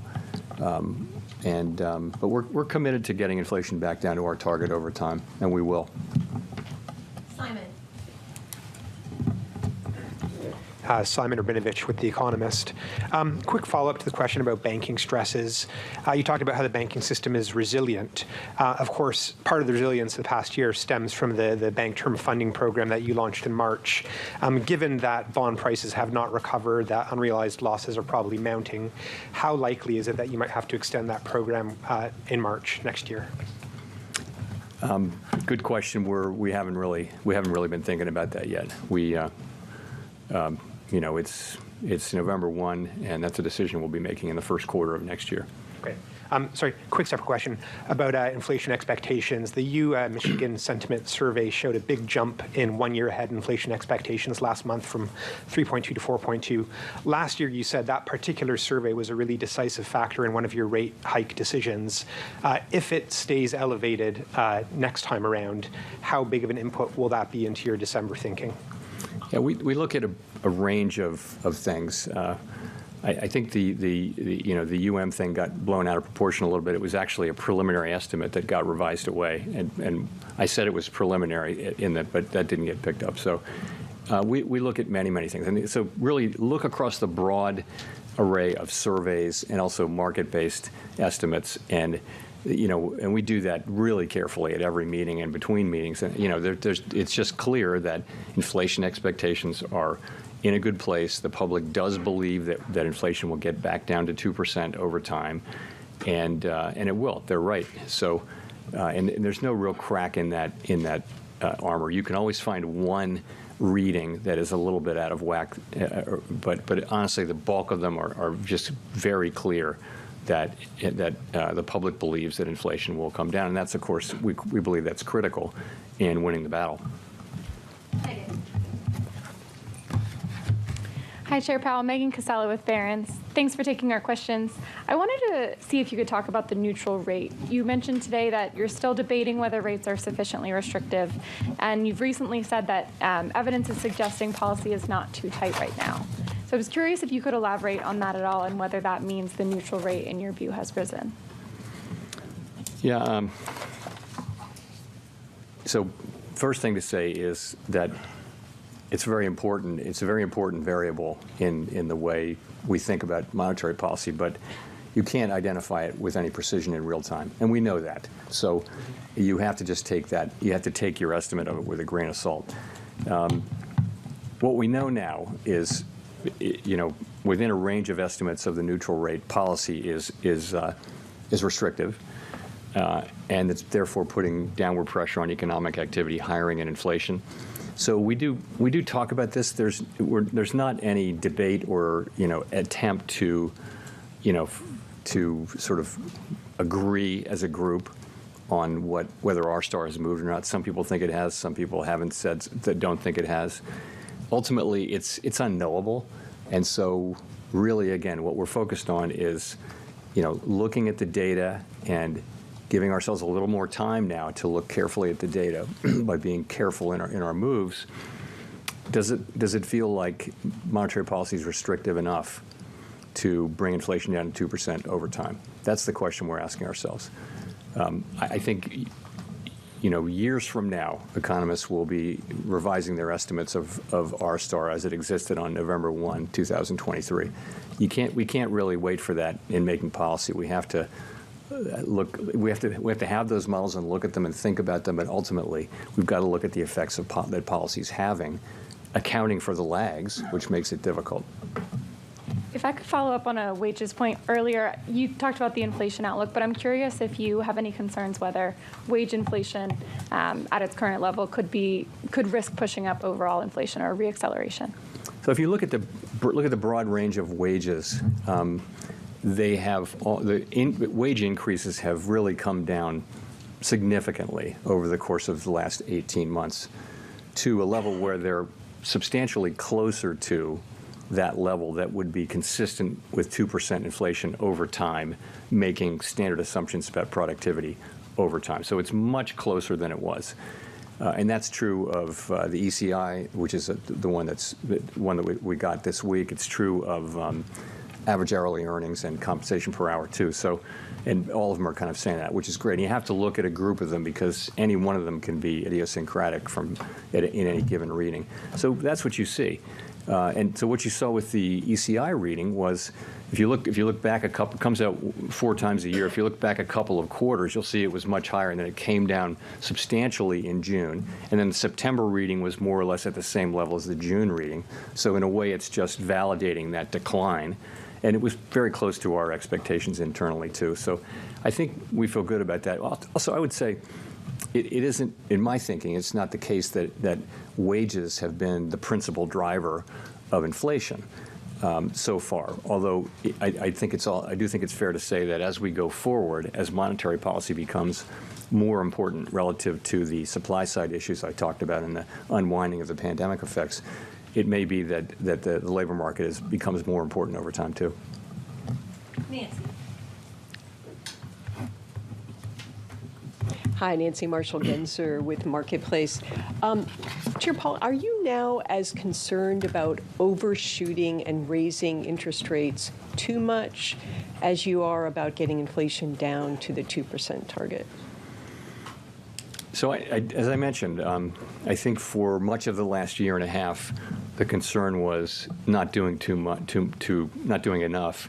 It was not getting rates high enough in time to avoid having inflation expectations, higher inflation expectations, become entrenched. So that was the concern. I think we've reached now more than 18 months into this. You can see by the fact that we have slowed down, although we're still trying to gain confidence in what the appropriate stance is. But you can see that we think, and I think, that the risks are getting more balanced. I'll just say that they're getting more balanced. The risk of doing too much versus the risk of doing too little are getting more closer to balance, because policy is I think clearly restrictive at 5.25% to 5.5%. That range. If you take off a mainstream estimate of the expected inflation, take 1 year inflation, you're going to see a real policy rate that is well above mainstream estimates of a neutral policy rate. Now that's arithmetic. It doesn't really. What the proof is really in how the economy reacts. But I would say that we're in a place where those risks are getting closer to being in balance. And you said the proof is how the economy reacts. What are you looking at to be sure you're not overshooting? Well, I think what we're looking at is, is inflation still broadly cooling? Is it sort of validating the path we saw over the summer, where inflation was clearly cooling and coming down? Now, we've seen periods like that before, and there hasn't been follow through. The data have bounced back. So what are we seeing? Are we seeing, is inflation still coming down? So that's the first thing. Second thing is, in the labor market, what we've seen is a very positive rebalancing of supply and demand, partly through just much more supply coming online, and with labor demand still clearly remaining very strong. When you have the kind of job growth we've had over the last quarter, it's still very strong demand. So, and you see wage increases coming down, as we discussed, but coming down, in a kind of gradual way. I think that's what we want to see, that whole set of processes continue. Brian. Thank you. Brian Mena, CNN.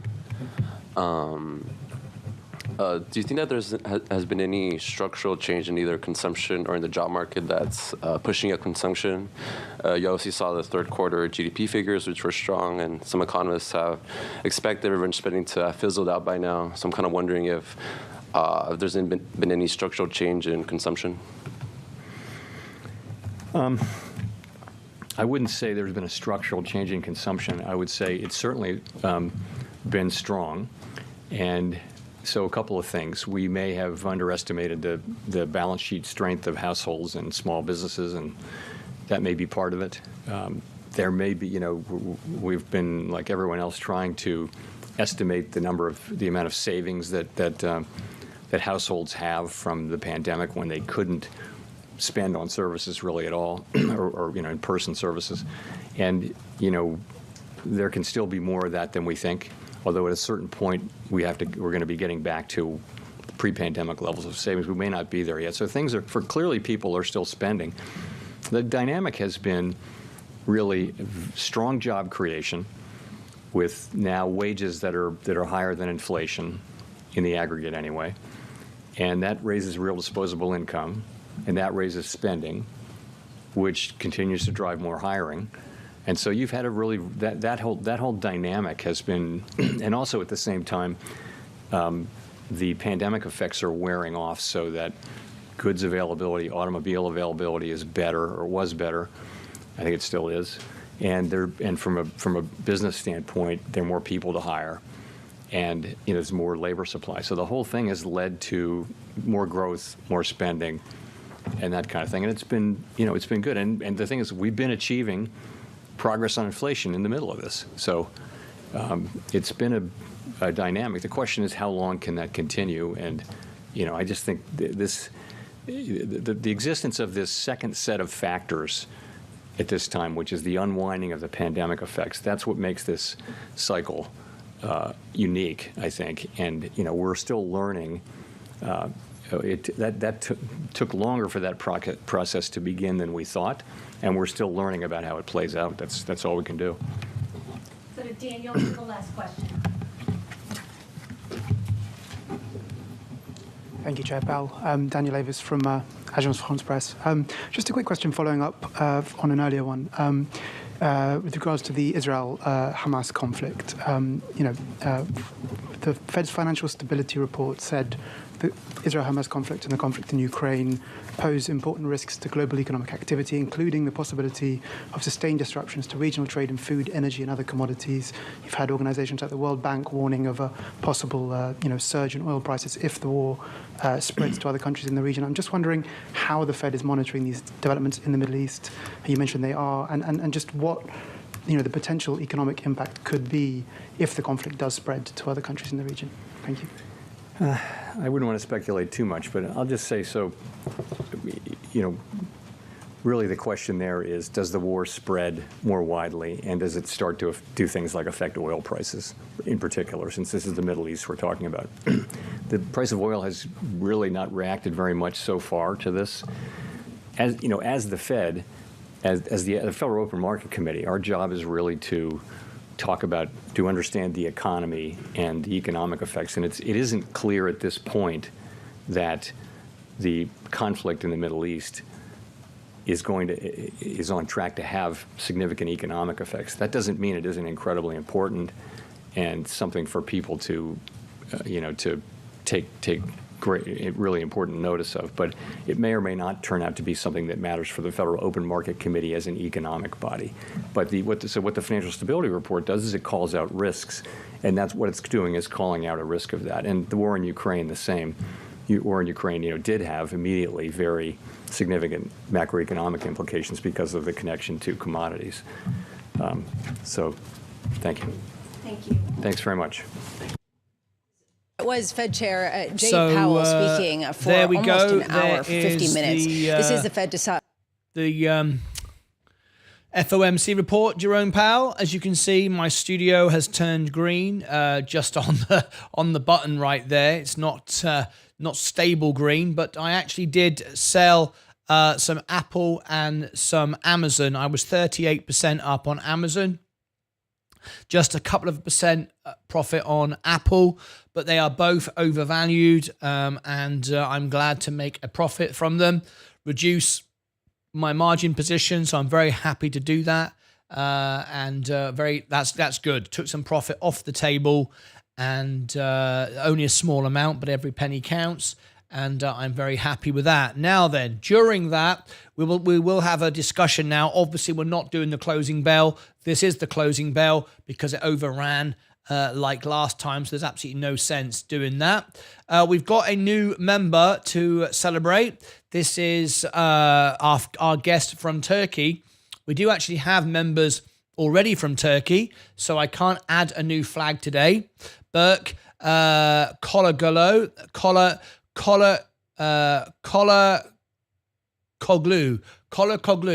welcome to you. I'd like to go into Discord now and confirm this is you. I'm sure this is you because you were just talking to me with the same logo Burke, can you just confirm this is you in Discord? I know it sounds silly, but we do it a certain way because people do try to pretend to claim memberships and be other people and impersonate other people. So, Burke, is that you in YouTube? I'm in Discord. Just say, is this you in the chat? I'm sure it is. And just say yes. And while you're doing that, I will check the yes, it's me. I thought it would be, but the name is the same, so we don't need to change the nickname. We're now going to go into role and give you a YouTube member. That as long as you're a member to my channel, you will have that. Okay, I will also add you as a friend. Do not accept any friend requests from anybody else other than friends of mine. People will pretend to be me. They'll call themselves Martyn Lucas. They will use the same logo as me. But you can tell who's the real me because, first of all, I have the role of owner. My profile is obviously the username is Martyn Lucas. They can use my logo. They can even use my name, but the only person on Discord with this name is me. So please do not accept any other friend requests from anyone other than friends of mine, but do not accept another Martyn Lucas. We are now friends. You can now talk. You can now come into all of these private channels. If you want to take part in the show, you can call in. This is the broadcast lounge. I'm going to open it up if any of my members want to call in and get your reaction. It's right here. You go in here and you can see, you can video call in, you can voice call in, you can be on camera, whatever you like. That's how you can be in the show. And down the outside now, you'll see all the members, original members' channels. You'll see things like the Breakfast Lounge in the morning, stock news, crypto news, general chit-chat. Please do keep every subject in the right channel so it keeps it good. But there you go. You are now welcome in. The broadcast lounge is open. If anybody wants to call into the show, you can. Brilliant. We've upgraded your account. That's all done. All right. Now then. Let me come back to here a minute. All right, there we go. Portfolio is just slightly red, but we're not going to be concerned about that. We're right on the button. I did just sell some Apple and some Amazon. I'm down now just to less than a share, just marker positions, just to keep my position in, and I will look to find a value position once again, but I have sold it. Virgin Galactic. Now then, we have got the earnings in the morning. So sorry, I beg your pardon. I'm talking rubbish. We've got Palantir in the morning. We've got the earnings. If you want to join me for the earnings in the morning, let's go and show you the earnings in the morning. This is Palantir in the morning. We'll be straight there. I'm going to give everyone the link now to Palantir earnings if you want to join me for that. Here it is. This is PLTR earnings. PLTR earnings. That's the morning. Let me pin that to the top if you want to leave a comment there now already, and you know book your ticket for that. Be the first person to say hello. There's Berkler, our member. It's already there. Fantastic. You can get yourself your ticket for tomorrow morning. That's Palantir. After Palantir, we will be doing, of course, Virgin Galactic's flight. Increased revenue because it's a research flight.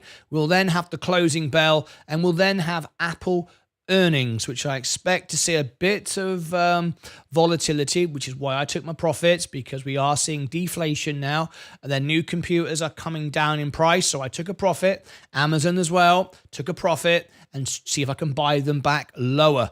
Great companies, want to own them, but I want to buy them back lower.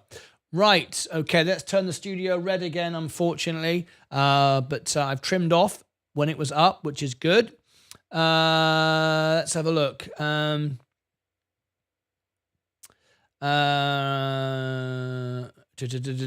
me just come back and check something a minute. What was I going to do? We've got the earnings in the morning for Palantir. Then we've got the flight. Okay, let's go back to Virgin Galactic a second. Yeah, that's going up. Space is going up. Yeah, that's looking nice. We're still red overall. Let's see where Apple has gone. It's coming back down now. Amazon coming back down. I sold it right at the top just a few moments before the end of the event. All right, excellent. So that's what we got tomorrow. Apple earnings after hours as well. Virgin Galactic is holding up. What about our Enphase? I think somebody mentioned Enphase as well. Let's read some of these comments. Burke is from Turkey. Welcome to you, Burke. We do have some members already from Turkey, so thank you for being part of our family. Kite, I've no idea what that means. Yes, it's me. We did that. Martyn, here we go. Martyn Investor, thoughts on Enphase forecast with revenues about 300 million going forward. I've just done a full review of Enphase. If you look here, just a few days ago, using my new software that I've just got, and it was all about which one was it? Review, Palantir News. Oh, there we go. See who's buying. There you go. Just a couple of days ago, Enphase, see who's buying, and we know that the management are about to buy in now. And the Enphase earnings. If you've missed all of this, lots of stuff. What you missed on the Enphase earnings. So plenty of information about Enphase currently running on our channel. Quite a few things here that I've just covered. A new stock we just got into, Schrödinger. Very interesting if you like data like Palantir and J&J. I've just done a full back test review with all the financials, the insider trading and everything. And a brand new one today, review Sabre. Very interesting, could be a buy as well. Look at all the financials, everything was tested this morning for you there. All right, so to answer your question, Kite, if you go and look at that video, it'll answer all your questions in detail with full technical analysis done for you. PayPal earnings, yes, we would have covered it for you. I'm covering all my members' requests for earnings. Unfortunately, you're not a member of my channel. If you were, I would have covered the earnings for you this afternoon and done a PayPal earnings. But I'm just doing the earnings that's requested by the members. Space is going up. Yes, it is. Seth, I thought the flight was confirmed for the 7th. Could be confused, though. No, it's tomorrow morning. Let me double check. You've made me question myself now. You're making me think, hang on a minute, is it happening or not? Virgin Galactic suborbital flight. It's tomorrow. You got me questioning myself now. So news. Let's have a look. The flight is tomorrow. Yes. Oh, hang on a minute. Yes, tomorrow. Yes, tomorrow. Tomorrow morning. Tomorrow morning, we'll be covering it live. Yes, so you got me confused myself there. Yes, tomorrow morning, you're talking about the earnings. The earnings we are also covering. So we've got the flight in the morning, and we got after Palantir earnings. Then we've got the Apple earnings tomorrow evening. That's why I took my trade. And we've got Virgin Galactic on the 8th. That's the earnings on the 8th. Sensei, of course, on Sunday for his crypto setup for the week. All right, so there you go. There is all of the events coming up. Now then, over here on Discord, we got Burke, our new member. If you can, take a moment just to go and welcome Burke in. He's from Turkey. We're very honoured to have a friend from Turkey. We've got several now from Turkey. So just go and drop a hello or a comment there. It'd be absolutely lovely to welcome Burke. Looks like he's got a nice plane. Looks like he's got a nice plane. So go and welcome him in. That'd be lovely. All right. Why do you not cover PayPal? It is very undervalued. Because I do hundreds of earnings, and I would never sleep if I did every single earnings. I do hundreds, so I now just do the ones that my members request. Otherwise, I would be doing 2 earnings every single day of my life. I would never sleep. A lot of research and time goes into the earnings preparation after 8 hours of streaming the regular shows all day and making videos. So I work extra hard, of course, for my members. I have to, because it's my obligation to my members. If I did every earnings for everybody who asked me, I would literally, this is why we have a membership program.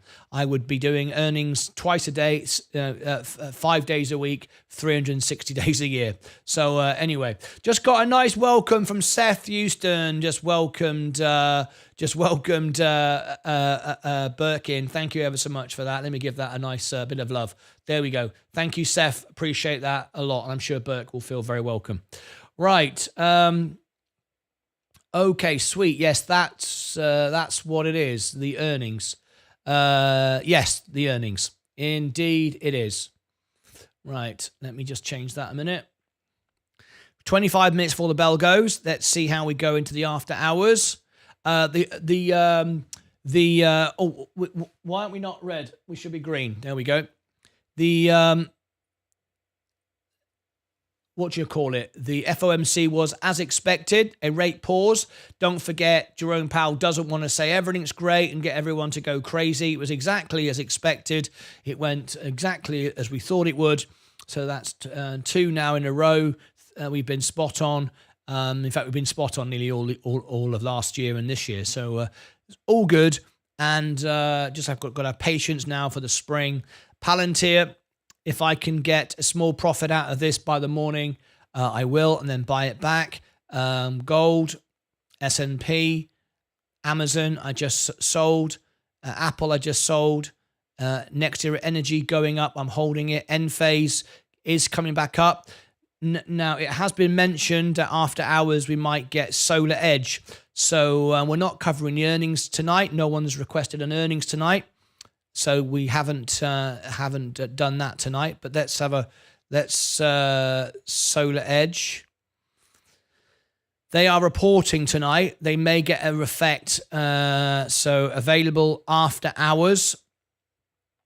And I've just shown you the difference between Solar Edge and Enphase. Solar Edge is not as well placed as Enphase. They are expecting, or their expectations has been lowered. Just like Enphase, if you remember, expectation was lowered. And as you can see, it just missed it. But by the smallest amount, sent the markets crazy. Everybody went bananas.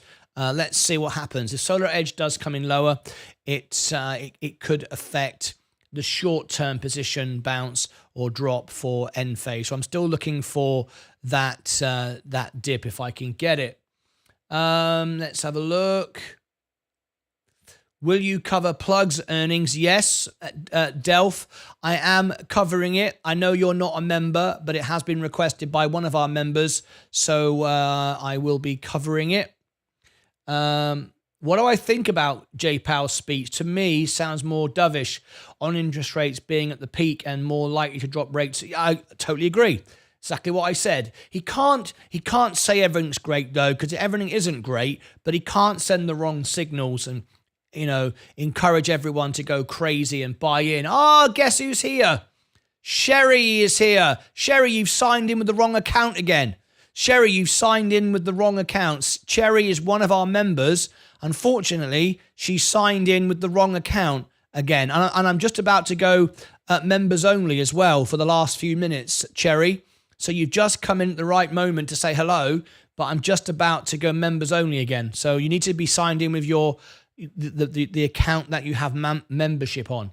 Anyway, will you cover the charge point earning later in on December the 7th? Seth, you are a member. If you request it, I will absolutely do it for you. Yes, I will. Charge point. Let me write that down. You're one of my members, and I'll write it down for you. Charge point. Yes, all my members can request all these things. Earnings. And you said it's on December 7th. We can't be confirmed that far out yet. It could always move by a couple of days. We've seen that before, so we have to be very careful with that.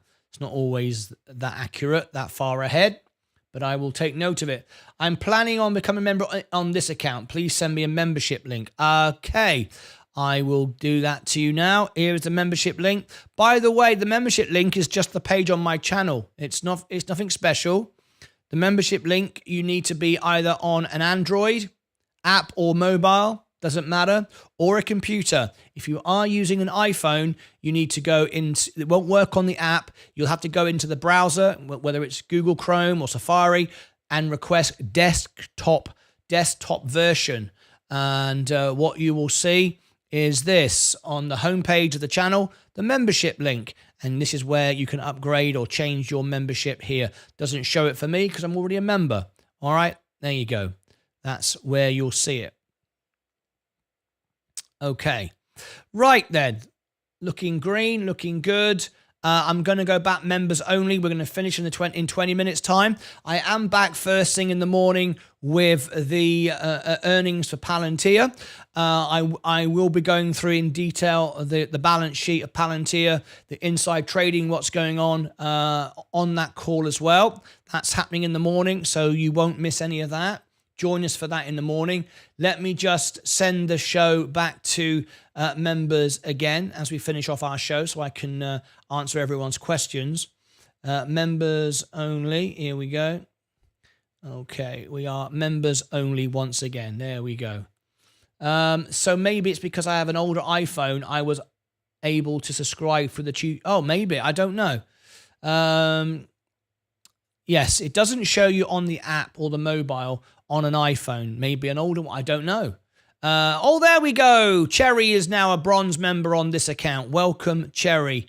Thank you, Cherry. Cherry's back. Welcome, welcome. Cherry, since you've been gone, I've added even more membership perks.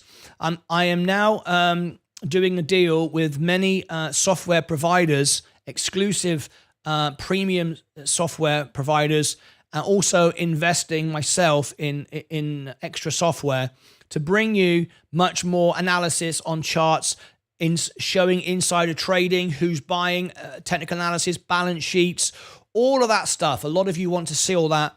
So as a member, you can request me to do a full back test on a stock, and I will do it, showing much more detail. You can request that. Cherry! Cherie has become a member. Hey, and we've just done 2 for our members this morning. We did a review on Sabre, and we did a full review on Schrodinger with all the technical stuff, all the buying, all the selling, the balance sheet, the financials, the all that good stuff. You can request that, and I, as a member, I will do that for you. There's many more perks, and also starting yesterday, urgent videos with special time-sensitive information will go out to the members first, and then the general public a couple of hours later. So you all get it first, okay? Another perk for you. Welcome, Cherry, Jordan Allen. Thank you very much. Right, okay. Now then, Virgin Galactic going up for the flight in the morning. Palantir going up. We are looking for the earnings in the morning. We are expecting increased revenue, turning the company profitable. It's already profitable, but only just. We're trying to increase on that for the morning. That could be good for the stock in the morning. We'll keep our eye out for that. Let me just share with you Palantir. Palantir right now. This is part of this extra information that I now have access to. I have every stock like this. Let me share with you.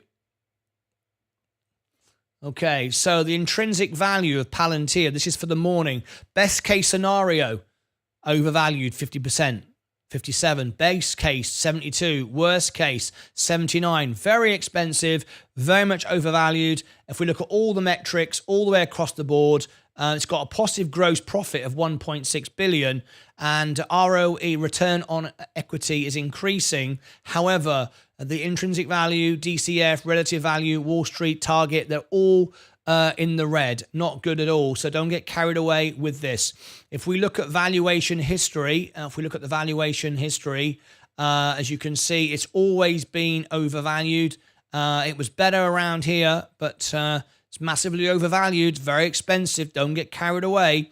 The fundamentals for Palantir,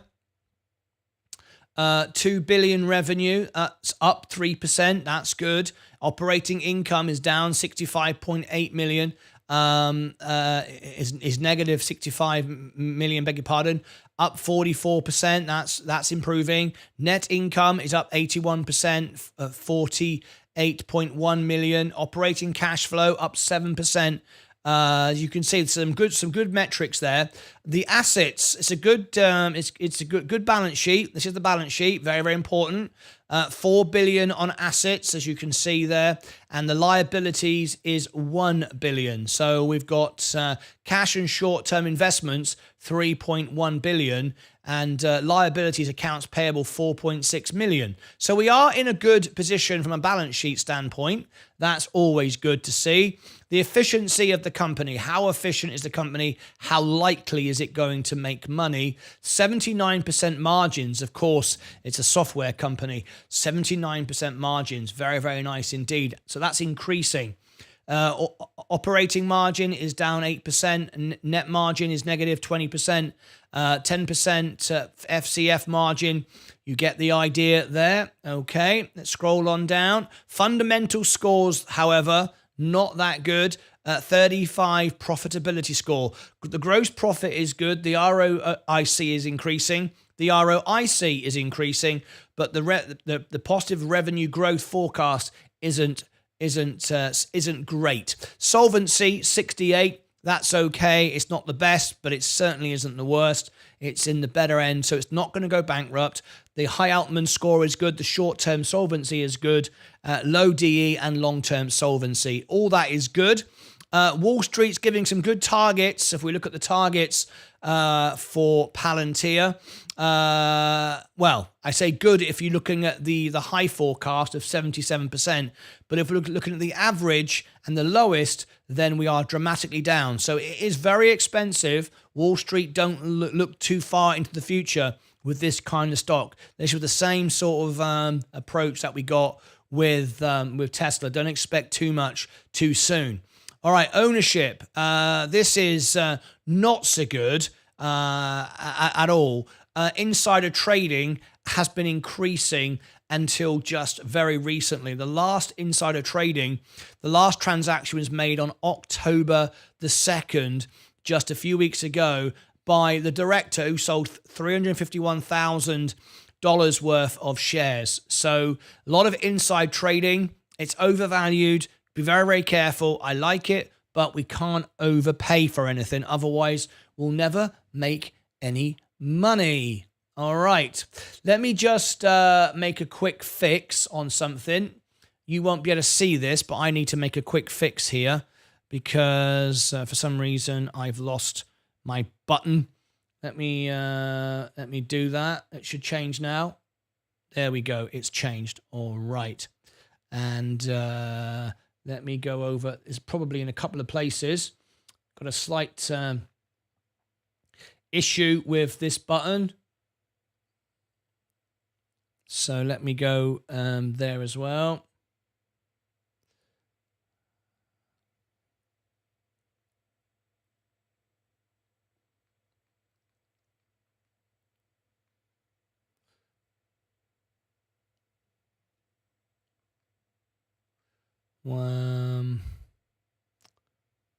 That button there. Scene should be changing. Oh, oops. On the wrong screen. Just bear with me. Just doing a bit of maintenance here. Okay, there we go. That's better. Let's fix that one. Okay, and some things you have to fix during a show. Otherwise, you'll forget to do it straight at the end of the show. Okay.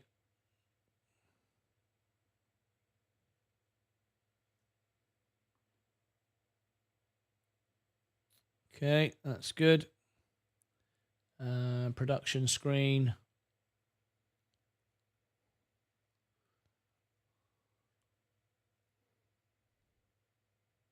Thank you for your understanding. Sometimes this happens. I've no idea why. But I think I've made all the necessary fixes. That'll do for now. I think I've covered most of it. All right. Thank you for your understanding there. All right. NASDAQ up 1.6. This has got to be good news for growth stocks moving forward. Let's look at the heat map. If you're talking about stuff like that, let's look at the heat map and share with you what is going on the heat map. As we can see, very green, Apple. You can see Amazon. You can see it popped up. I took some profit. Very, very green there today. Very, very green indeed. Excellent. Look at that. Lovely. What's red? There's something red right in the center of the screen. ZTS is down 3%, but pretty much. And there's one there as well. HUM, HUM. 6.09, but everything else is pretty green today. Isn't it nice to see green like that? Absolutely brilliant. Absolutely brilliant. And I've just noticed I've got one more button. Just notice another one. For some reason, buttons go dead sometimes. I've never understood why. They just do. Don't know why. Okay, there we go. All right. Now then, we've got 10 minutes to go before the bell goes. We will wrap up the show. We are green. Let's check our overall position. You can see we are green there. We're green on the Roth IRA and 49,000 again. So we did take some profit. Let's have a look if it was still the right thing to do. You should never look back. But you always kind of want to, don't you? And go, oh, I knew it. See, Apple's continue to go up. So there you go. Could have got more out of it. But it doesn't matter. I made a profit. I made 38% profit on Amazon and just a couple of percent profit on Apple. But that's okay. That's protected my profit and saved me for another day. Okay. 8 minutes to go. Thank you ever so much, everybody on TikTok. We did 12,000 likes. And we said if we got 10,000 likes, we would see the rate pause. And we certainly did. So shall we have some fun with our TikTokers at the end of the show? Shall we see if we can beat the record? Here we go. You ready? Right, we're on 12,000. And just for a bit of fun, I'm tapping the screen. If everybody on TikTok right now, if you tap the screen like that for just for a couple of minutes, 2 fingers really fast, like I'm doing now, so you can actually see it on the screen. Let's get to 20,000 likes. Since I've come back onto TikTok, that would be a record for me. So I would really appreciate it if everyone helped me. Can you see it now? We've got 12,000 likes. Oh, there we go, 12.1. If everyone does it just for a couple of minutes, just 2 fingers like that, we'll be at 20,000 likes. It will really, really help, and it will promote me on TikTok. So I'd really appreciate it if you can. We're at 12.2. If everyone does it just for 2 minutes, that'll be absolutely brilliant. Okay. Let's do questions. Have we got anyone who has a question that wants it to be that has a question to be answered? That'll be fantastic. If anyone has a question, I'll come back and see if 12.3. We're going up. So I'll come back in a minute and see if we've managed to get up to 20,000. Right. Thank you all for tuning in. It was a good Fed report. Is as exactly as expected. We did a really nice gain today on the channel. 11,288. So thank you ever so much, everyone, for joining in today. Seth just said, is Sensei Crypto here? I ended up selling my Avalanche at 11. Let's find out if Sensei is here. If we search for him, he might even come in and phone in. Yes, he's here. Sensei Crypto Clips is here. There he is. Let me go into the broadcast lounge, see if he's in the broadcast lounge. No, there's nobody in the broadcast lounge. If anybody wants to call in, they can.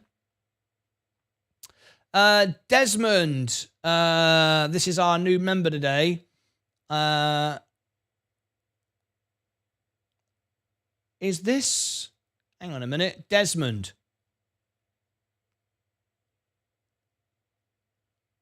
That seems like the same guy earlier. Where's our aeroplane guy? Burke. Okay, Burke from Turkey. Are you still here, Burke? We've got a bit of a query here. Burke, I've just got a request from someone pretending to be you. Can we check if this is you? A friend request from Desmond. So this looks like somebody different than earlier. Profile.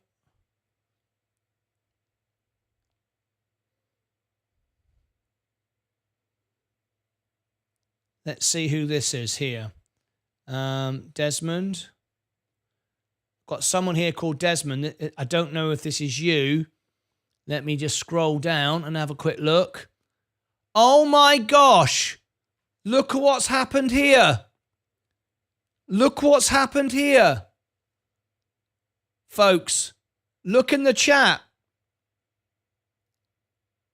We have got a wonderful support to the channel. I can't believe it. Desmond B1. Let's see if that's you.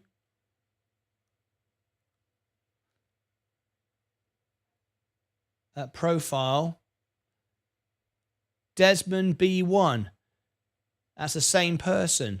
That's the same. There we go. Same person. So Desmond, you just need to accept the friend request. That is you. That is you. So now I can accept it. That is you. Accept friend request. There we go. I've done it now. I found out you're the same person. All right. So that's good. We've solved the issue.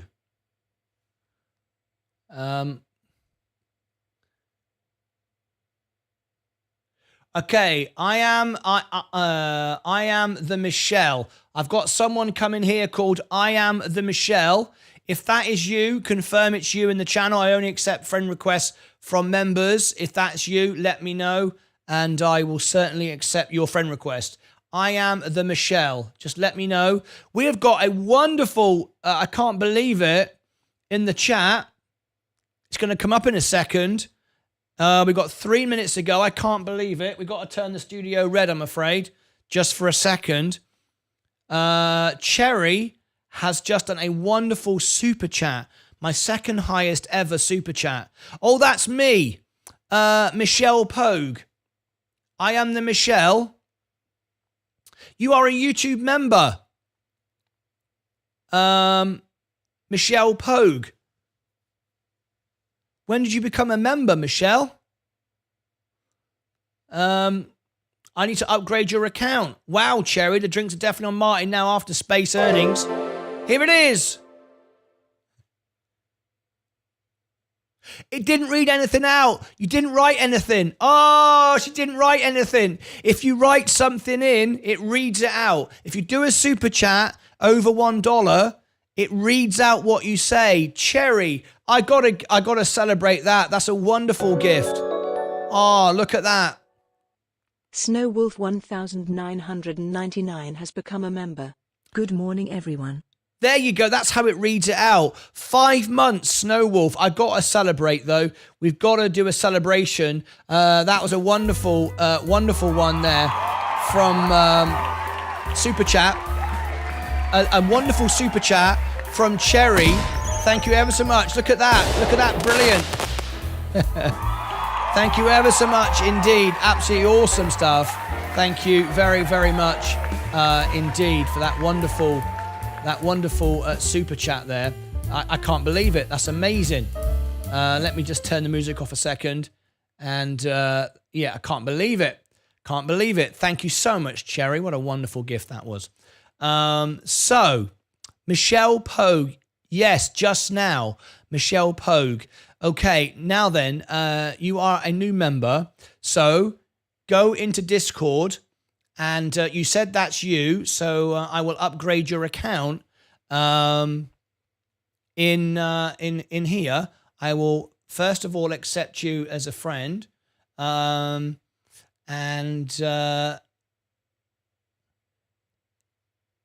Michelle, could you go into the welcome all, please, so I can upgrade your account? We've got 30 seconds to go before the bell goes. Michelle, could you just go into the welcome all, please, on YouTube? Sorry, on Discord. Go into here. And just go hello here. Hello, Michelle. And Michelle, my belle. All right, Michelle, if you just come in there, I want to upgrade your account. I want to upgrade your account and give you all the membership status because you are a YouTube member. So, Michelle, please do come on in and I will upgrade your account. We've got 20 seconds to go before the bell goes. Here we go. We're about to ring the bell right now. We are red. Palantir in the morning. Enphase Energy is holding up. 3, 2, 1. The bell has gone. If you do a $20 super chat, you can sponsor the bell.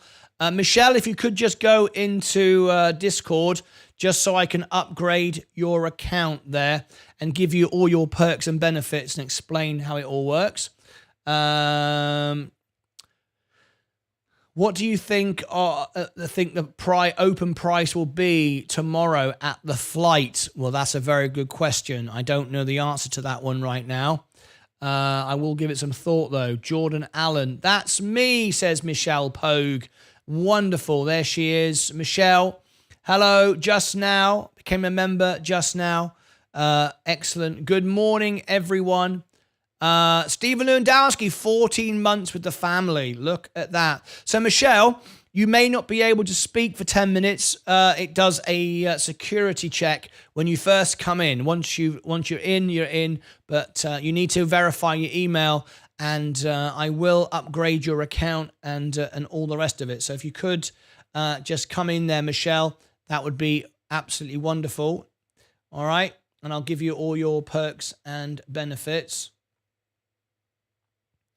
All right, let me just look at your account a minute. Profile.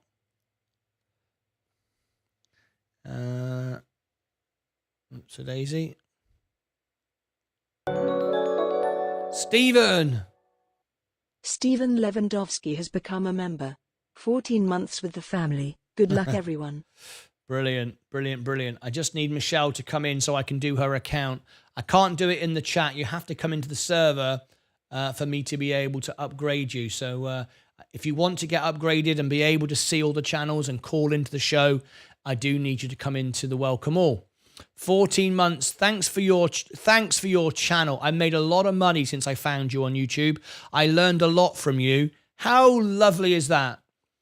Cherry, well, I appreciate because a $50 super chat is about 3 times what I earn in a day at the moment on YouTube. I only earn about $4 per stream. It's going up. A year ago, it was not even $1. Then it became $1. Now it's about $3 a stream. So about $6 a day from the streams.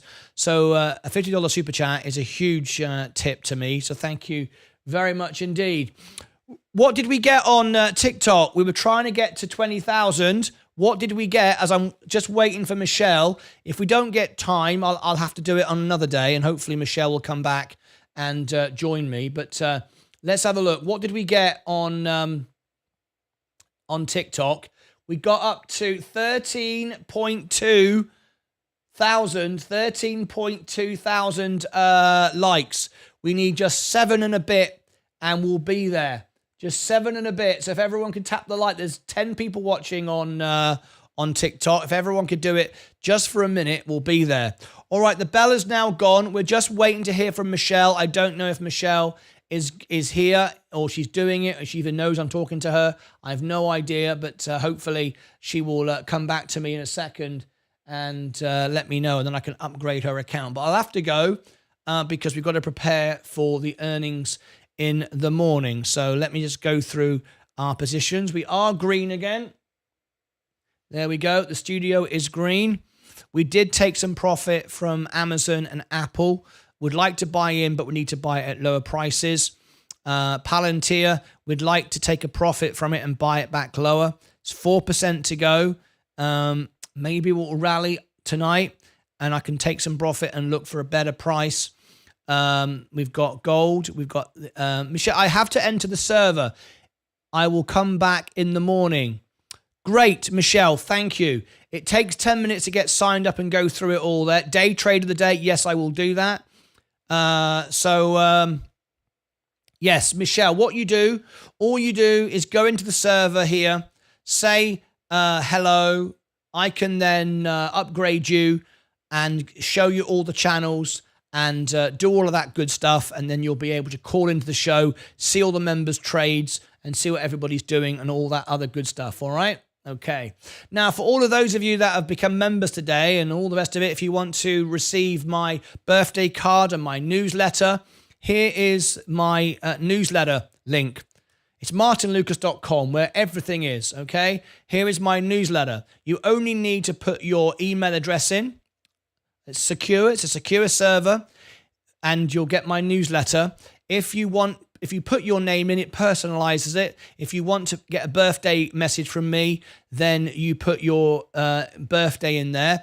If you look then below, you'll see all my links. You'll see all of my Rumble, my TikTok, my free stocks, Instagram, Discord, stock twits, all of the good stuff. My free stocks, I give out free shares, all of that stuff, all the way down here. Okay, so you can get all of that as well. We've got a giveaway coming up soon as well, a prize giveaway very soon as well, and that'll be announced in the newsletter first, as it always does. Okay. Brilliant. Hold in. I knew that was going to come again. All right. Let's do it. For Virgin Galactic. This is for Zaxay. He is. Hold in. Rawhide. Oh, I'll tell you what. This is especially for Michelle Pogue. Michelle Pogue, here is the voice of Sir Paul McCartney, just for you, Michelle Pogue. You ready? Michelle, ma belle, sans les mon qui vont très bien ensemble. I love you. You have to say the word. There's Michelle, my belle, Santé mon cuvon. There you go. You're very, very welcome, Michelle. All right. Thank you so much for today. Tomorrow, another big day for all. Fly, Martyn Investor Channel. Fly, my pretty fly. Indeed. Hi, everyone. Jojo S has just turned up. Thank you. You're very welcome. Michelle, as you become a member today, who would be your favorite singer? Michelle, who would be your favorite singer? Michael Jackson, Michael Bolton. You remember When a Man Loves a Woman? Michael Jackson, Richard Marx. Which one of those would you say would be your favorite singer? I'm just going to pick one. So you got Michael Jackson, Michael Bolton, Richard Marx. Who else did I say? I think that'll do. Out of those three, let's see. I'll give you a little treat. I should be giving a treat to Sherry. I should be giving a treat to Sherry as well, because Sherry just gave me a fantastic super chat. One of my second best. My best ever super chat was 100. Was two $100 super chats. That's my biggest ever super chat. So 50 is my second biggest. All right. Beyonce. There's always one smart aleck, isn't there? There's always a smart aleck in the show. All right. Okay. Going to give Michelle 10 seconds to decide. I'm going to get out of here. We're going to do day trader of the day. And don't forget, you can call in to the Taylor Swift. All right, smart asses. Stop it. I'm paying no attention to you. Impersonator, go on then. Yeah, you're all being funny, right? You're all trying to be funny. Virgin Galactic, Michael Bolton. She's got a bit of class. She's got a bit of class. Right, are you ready? Are you ready? Michael Bolt, this is for Michelle as we leave the show. As we leave the show. All right?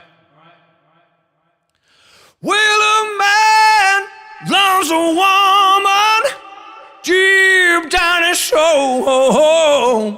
Love and eyes can never see. He gives up all, he does comfort, sleep and the rain. If she said that's the way it ought to be. All right, when a man loves a woman, there you go. That's it. That's it. We're done. That was especially for that. The Wurzels. Get out of it. Right, that was especially for Michelle. I should do one for Cherry, but Cherry's gone quiet. But she can always pipe back up, though. Right, that's it.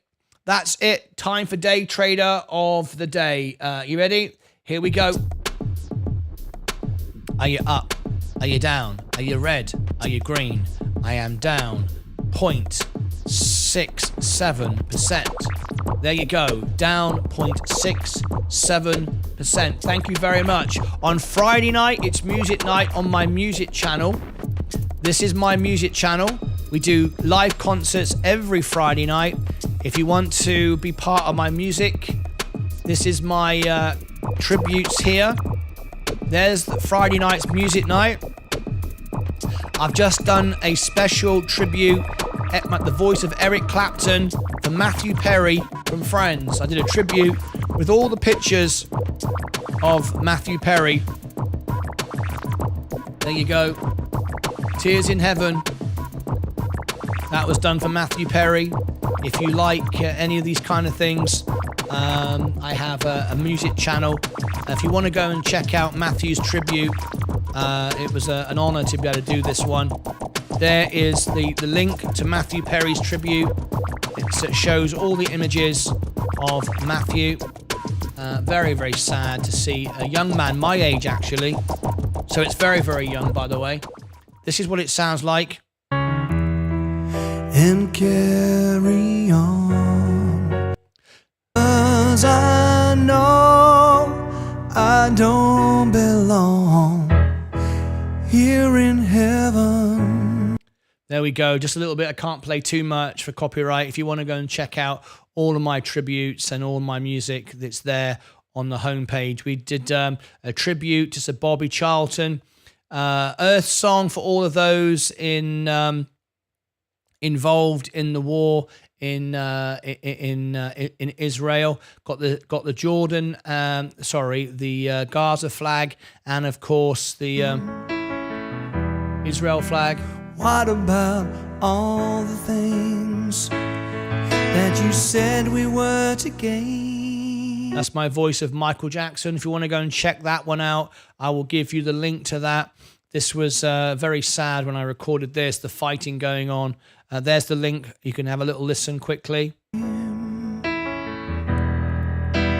What about all the things that you said were yours and mine? There you go. If you want to go and check out any of that, you can on my music channel. I'd love you to go and listen to my music after the show. All right. Okay, let's have a quick look. Who won? I'm down 0.67. We've got Buckaroonies up 1.2. We've got MSK's up 0.96, 0.22. Stephen Lewandowski 1.9, 1.35, 0.68, and 0.43. Cherry up 7.8. Cherry, no, that's why she gave me a $50 super chat. She's crushing it. Congratulations to you. You're making loads of money. Absolutely crushing it. Thank you for your honest trades. And that was for Cherry. Absolutely awesome.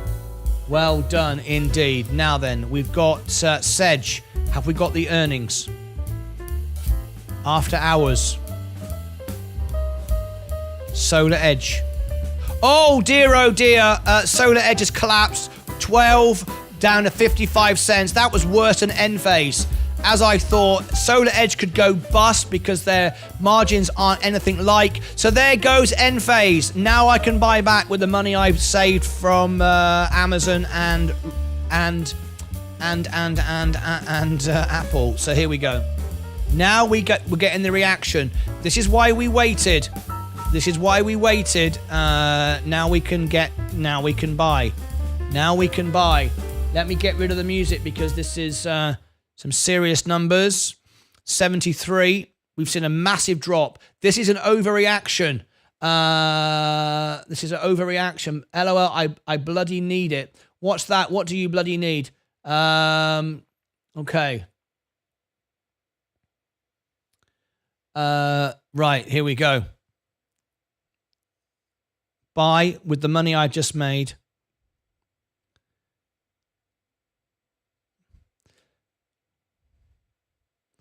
Okay. Limit order. 73. So overreaction. This is an overreaction because this has got nothing to do with nothing to do with them, but 73.50.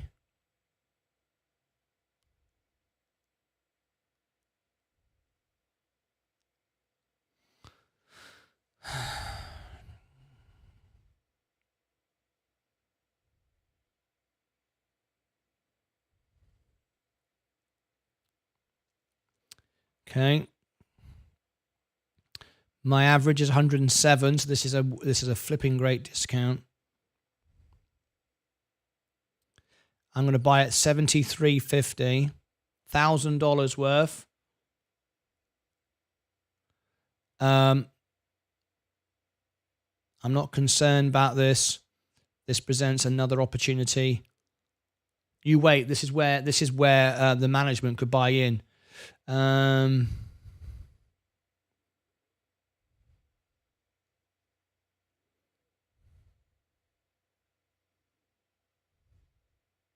So Enphase is not going anytime soon, in my opinion. I'm waiting. I don't agree. It's so oversold. It's being given away now, in my opinion. Solar Edge.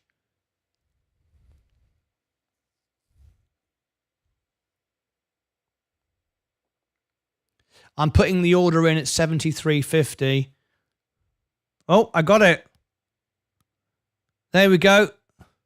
My percentage has dropped. I got it at 73.50. Oh, it's gone down even more. There we go. I'm down 30% now. I was down 29. It's overreacting.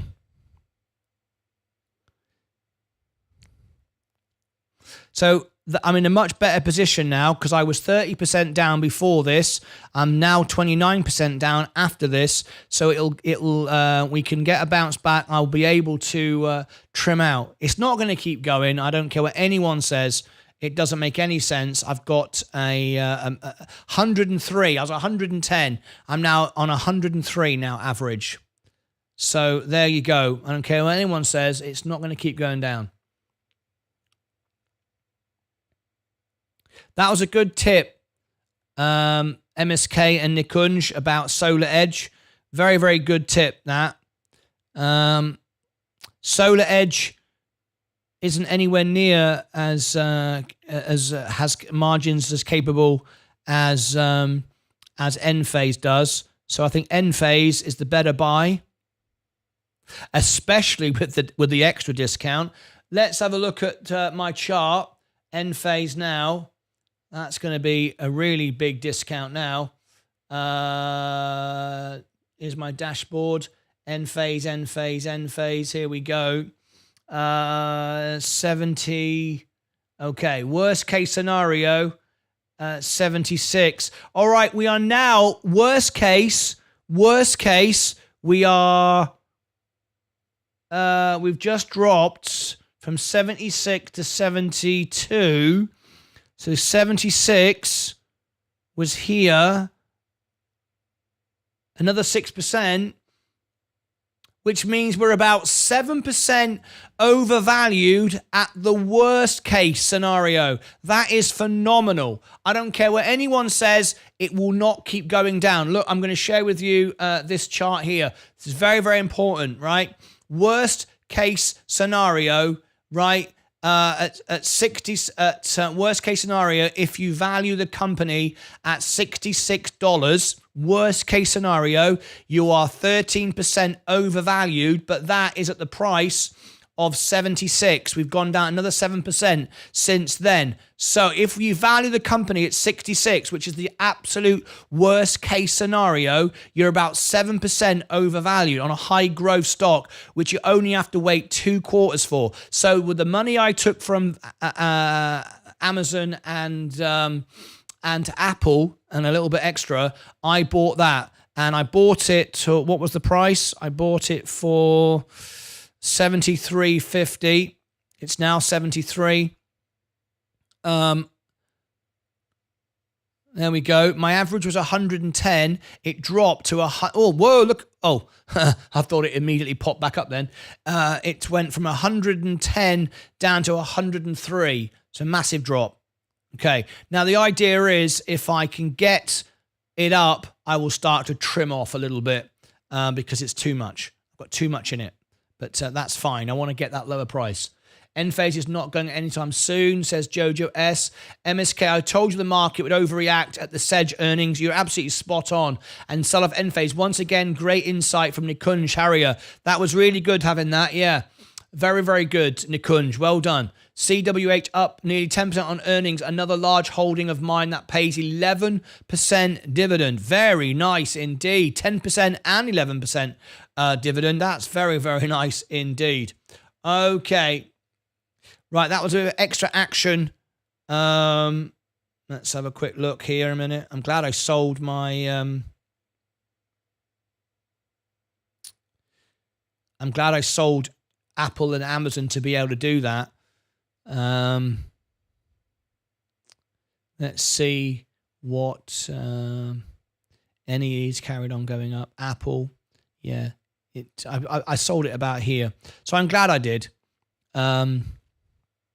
We've not had a reaction yet from Solar Edge.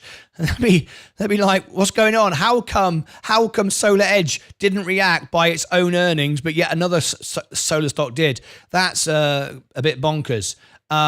Literally $1.12 down to half 50 cents. I mean, that's crazy. A huge loss, and yet Solar Edge didn't even move. Is everybody like, getting mixed up with the wrong stock? I don't understand what's going on. That's a bit bizarre. Anyway.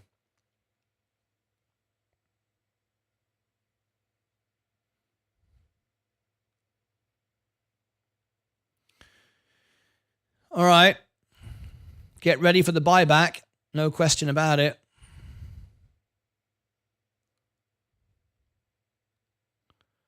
Palantir. So what I might do is we're just $18 out of the money. We are massively oversold, overbought in Palantir. I might sell my Palantir even for a very slight loss at $18. It's neither here or there, and use that money to buy more Enphase again at $72.50. I'll end up in a minute at a wash, and I'll be good then. Okay, I like it. Opportunity knocks. 39. Okay, let's just, what's the time? I've got to prepare for the earnings in the morning. I've got all sorts of stuff. All right, we should stick with this a moment.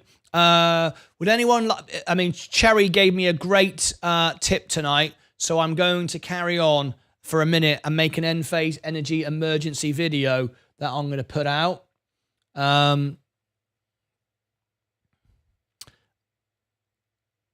Okay, 73.50, 72.50, 72.30. I cannot believe Solar Edge is not reacting. Right, I'm going to have to pick up some more at this then. Let's see if we can get some money out of Palantir to do it. Yeah, Palantir is still rising. 18%, $18 now. That's all it is. I'll choose that. Okay. All right. I just need to take a quick restroom break, and we'll come back with Enphase. And I'm gonna sell my Palantir to buy Enphase on the way down, and then I'll be able. It won't take very much at all to be able to trim it back when it pops up, which it will in November. In this month, we'll get a rally in November, and it wouldn't take me very much at all to get back up, especially when the management buy back in. Okay.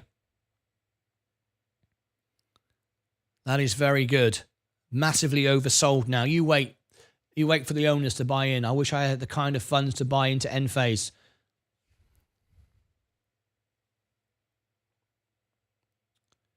Yeah.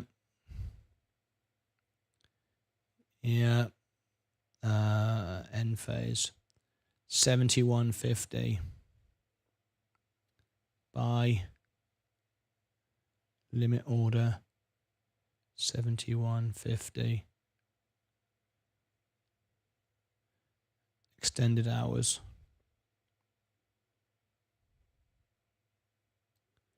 10.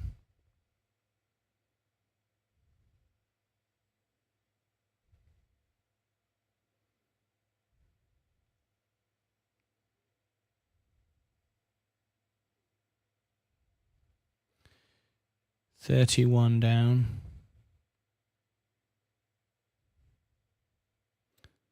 29 down.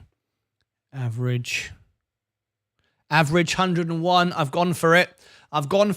There you go. I've gone for it. 71.50, 10. There you go. 71.50. 72. Won't take. Now I'm down 29%. I was down 30% before this 7% crash tonight. Tell me I've just got the bottom. Tell me I've just bought the bottom.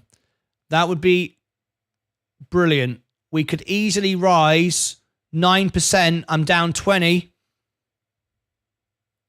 29. That would take me close to start being able to trim back. Anyway, we'll see. Okay, I'm going to take a small restroom break. I'll be right back. This is a really big evening for the future of my portfolio. If I can get some Palantir out, it's still going up.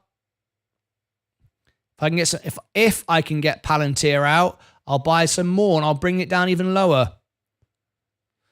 Whoosh, this is a bit of stress. Okay. Right, just going to go for a quick restroom break. Stay with me. Wish I had the kind of funds there, Seth. I get it.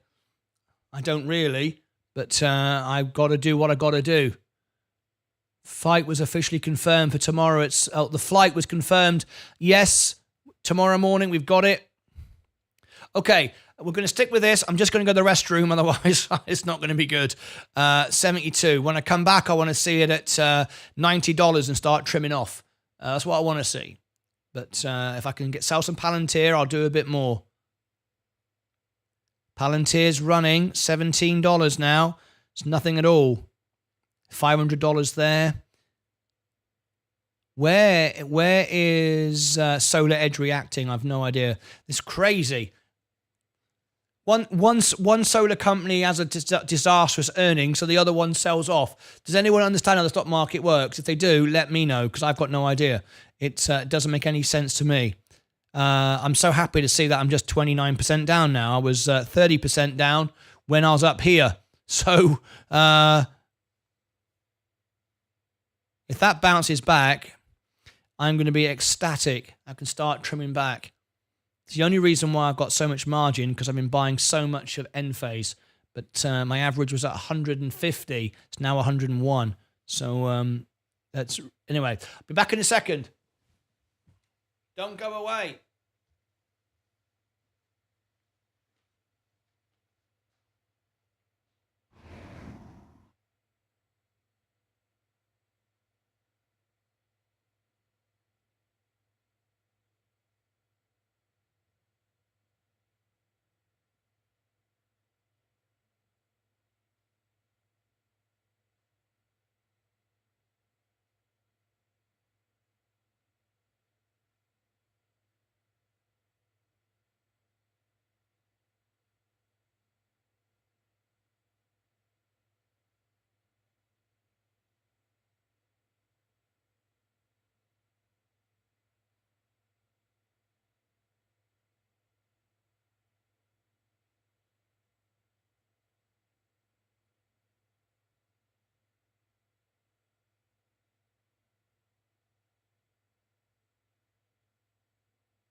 Okay, we're back. So we'll do a video. Oh, come on. 28. Let's do a video for end phase. Looking at the intrinsics and the worst case scenario.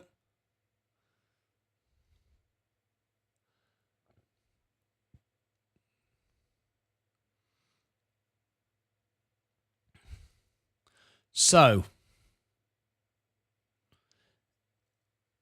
ENPH at end. We'll do this at the end of the video. Thank you ever so much, everyone, for sticking with me. Here comes end phase now. 28, average 101 now. Walking a tightrope.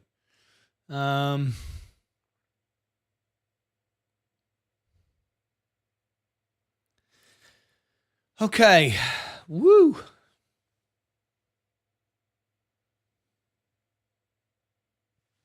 Better go red, didn't we? Right. End phase energy, urgent video. This one, some very, very important news and what I've just done about it. So end phase energy has just collapsed in the after hours. If you look at it today, it was down 3.6 plus another 5.6 after hours. What happened? And we want to thank one of our members for pointing this out. I would have missed this. So it's a big thank you to one of our members, Nikunj. And I've took massive advantage of it. Let me show exactly what happened. This is my end phase. I was 110 average. I'm now 101 average. 110 down to 101 in just the last few minutes. Let me share with you what happened. Sedge, of course, solar. No one can work this out. Makes no sense. Look at the earnings. We've just reported with Solar Edge. Massive drop. Estimated $1.12, and they're down 0.55. A huge miss for Solar Edge. Now, Solar Edge does not have the margins that Enphase has, so could very, very easily start to go out of business. It has a different model than Enphase. Its margins aren't anywhere near as good and could very, very quickly start to get in trouble. Look at this. Their stock hasn't even moved. Can anyone understand what that's all about? It didn't even react to that huge over that huge miss. But this is the nature of the stock market. Enphase, on the other hand, did. What the heck is that all about? Very, very bizarre. However, this presented me with a huge opportunity. I took some profits from Amazon. I took some profits from Apple, and I'm about to take some profit, if not all of it, from Palantir, who report in the morning. Right now, I'm only down $14. It's kind of nothing, to be perfectly honest. Really at all. It's a cost of business, if you like. I could just go, what the hell, and buy even more. It's my second round already. But if I've just bought a couple of $1,000 worth of Enphase, so to be quite honest now, I've increased my position with margin. So what I will do, I'm in very heavily in now, but I believe in what I believe in, and that's it. If I can get out of Palantir, that will just go towards my margin, okay? But I've just lowered my average. Now, the reason why we brought this emergency video on tonight, because this is now 2-year low. If we look at the values, because it's all about buying value, okay? Where we are now, we are a few moments ago, I bought at I think it was 70 to 71 and a half, 72, something like that. If we look at the intrinsic value, the worst case, if we value the company at $66 a share, $66 a share, and bearing in mind we're now at 72, all right, we would be at 13% overvaluation, but that is at the value of 76. We're at 72 right now. So my calculations, we're somewhere in the region of the worst case scenario, somewhere in the region of about 6% over value at the worst case. at the worst case. Now, of course, we've got 2 quarters to go if you can stay in the stock for 2 quarters. But at this price, now you're going to get imminently, I don't know when, but at some point in the very near future, you're going to get the CEO virtually declared it, going to buy in. The stock, it will rally 30%. So you'll be instantly in a very good position. So I like it. I bought in. I think we are now at the worst case overvaluation, about 8% overvaluation. Now, if you're saying, well, that's still overvaluation, 8%. Remember, a high growth stock, a high margin stock, which is what Enphase is always going to have a heavy price on it. Just like Apple does, Tesla does, and other stocks. They have a forward-thinking price because it's a forward-thinking stock. It's a growth stock with huge growth. So as far as I'm concerned, I would say that is extremely good value now. Now, it could go even lower. It could. But I think that is a good valuation. If we look at the difference between, I want to share this with you, between Solar Edge and Enphase. This is where there could be a big difference here, and we could end up seeing Solar Edge getting in serious trouble and Enphase taking all the business. Solar Edge, if you look at it, profitability 54 out of 100. That's its margins, right? 54 with a solvency of 76. If we look at, we scroll down to Enphase, on the other hand, we are looking at 81% margins and 79%. So out of 100, you can see the difference there between the company.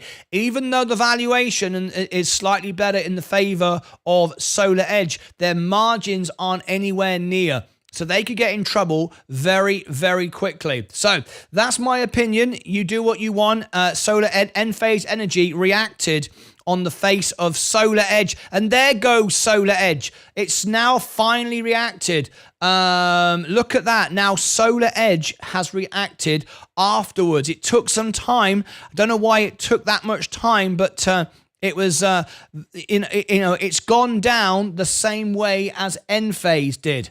Right? So now we've got a choice. Do we want Solar Edge or do we want Enphase? Well, Enphase by far more likely to succeed, has a much better business model, and this is now driving the stock down for Enphase. Enphase has already had this reaction. We've already had this drop, and now we've had a drop because of Solar Edge. So I like it. If I can sell my Palantir, which is looking extremely likely. I mean, I could even just sell it now and go, what the hell, $14. I'll just buy another round of Enphase and just get my average under 100. Because if I go again with another $1,000, I think I'll be somewhere in the region about 95. So we'll be good. This is very, very good. Let me just read some of the comments. We're making this in a live video, and let's have a look. These are the comments coming up during a live video. Trading halted for Solar Edge right now. It was halted to protect the markets, but it's now opened and gone back down. Just started trade again, down 16%. Mark Saxby, Jojo S. If you chart the line of lowest lows for Enphase since July 2023, you can see the current price is trending to this steep declining indicator. If it drops much further, you may get a bounce. Take a look. If it drops much further, you may get a bounce. Take a look. Yes, I agree with you 100%, Jojo. We are at the point now, and of course, so the management know that as well. And that's a 30% bounce. 30% if management pick up from now with the amount they wanted to buy. I am with Jojo S on this, and I reckon it will drop lower. I am waiting. I'll put the chart on Discord, says Jojo S. Got almost 10,000 in liquid cash waiting to pounce, says MSK. Solar Edge dropped massively. These are coming in from the members. It was halted again, said Mike. Back to Solar Edge. Now it's coming up. Now it's coming up. So we could see if this starts to rally, we could see Enphase start to rally. You're ahead of the game. In my opinion, Enphase is the better buy, and you're ahead of the game because they've already had their drop and now they've had their reaction to Solar Edge. And I have got an average now of 101. I've only got to hold on for 2 quarters and I will be happy with that. Let's just look again at the reason why. Let me go over to this chart here. This is very, very important bit of information I'm going to give to you now. Let me scroll over to here. If we look again at the financials for Solar Edge, Enphase Energy, 2.7 billion revenue, down 3%, 616 operating income, down 3%, net income 572, down 0.2, capital expenditure, they're investing in the new EV solar. We know all about that. That's good. Their balance sheet is great, 3.6 million in assets, 2.5 billion in liabilities. Beg your pardon. This is what's important. 45% gross margins and improving. Their margins is improving tenfold. Very, very good indeed. Their margins is increasing. Solar Edge don't have that. Operating margin, 23%. Net margin, 21%. And what we're looking for, this is where it beats over Solar Edge. 81% profitability score, 79% solvency score, which means the company is not going bust. It's way ahead of Solar Edge in this particular metric, which is good. And if we look at the Wall Street as lowest forecast, we see $75. So we're at 71 now. So we've got an upswing at 127 to 66%. But of course, we are about 6% lower than these prices right now. So that's huge. On the average, on the upscale, on the upside, which we will be in 2 quarters, we're looking at 359, nearly a 4x if we look at the price as it is now. What we're looking for, though, and this is what's really important, is the ownership. We've seen the sell-offs in the last 9 to 12 months. Now we're seeing the buy-in come in. The last one was Roger Thurman, which was on September the 14th. I wouldn't be surprised at all if we get a buy-in now and it'll be in the millions and you'll see a 30% jump. Now you've got to decide. If you wait until it gets to 50, I don't know, 60, I have no idea, and it rallies 30%, you decide. Do you want to wait for that? I would rather be in and just keep nudging down because I'm not buying Enphase Energy to make 5-10%. I'm buying it for a 4x. So it's a completely different thing. I'm looking at it in a completely different way. Anyway, that's my thoughts on Enphase Energy. Just going back very quickly and looking at Solar Edge. Yep, Solar Edge is continually falling. It's down now 22.81, and it's going to pay the price of Enphase Energy now. Now, if we look at the market cap of Solar Edge, we're looking at 4.28 billion. If we go back to Enphase Energy, we are looking at a market cap of 10.87 billion. A very, very different company. Very, very different company. Much better value in Enphase, in my opinion. So what do you think? Anyway, I'll wrap up this video. This was an emergency video, and it will go out as its own video later. It will go out for the members a couple of hours before it goes out to the general public. And so I like your thoughts. Leave your comments below. Was I right to buy in? Are you holding? What number are you holding to?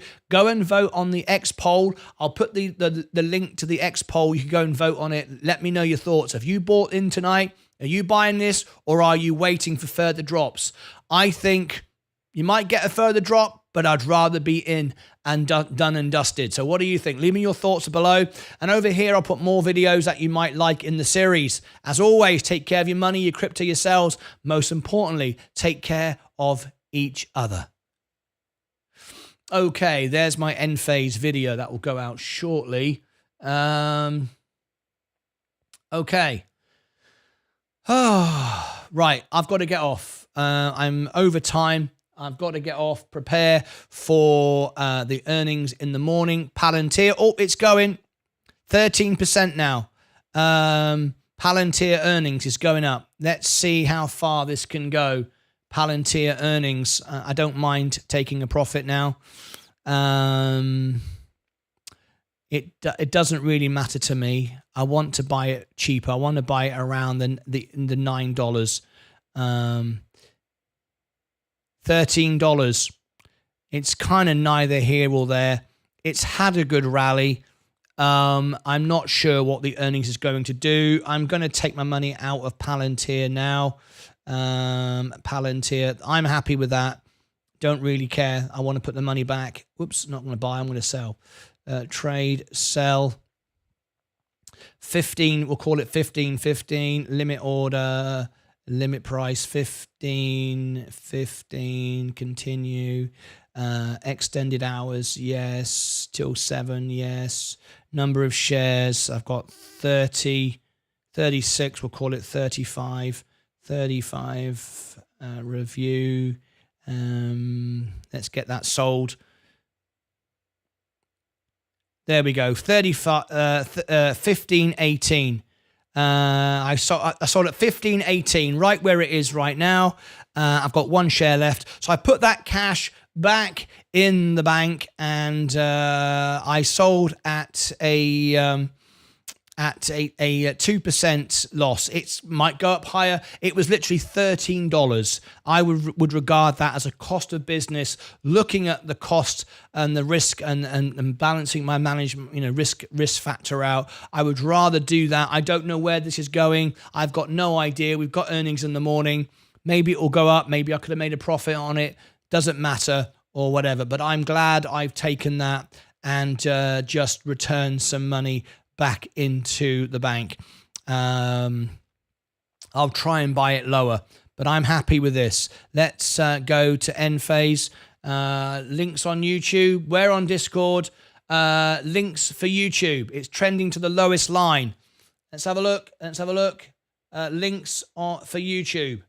Links for YouTube. We've got a chart here.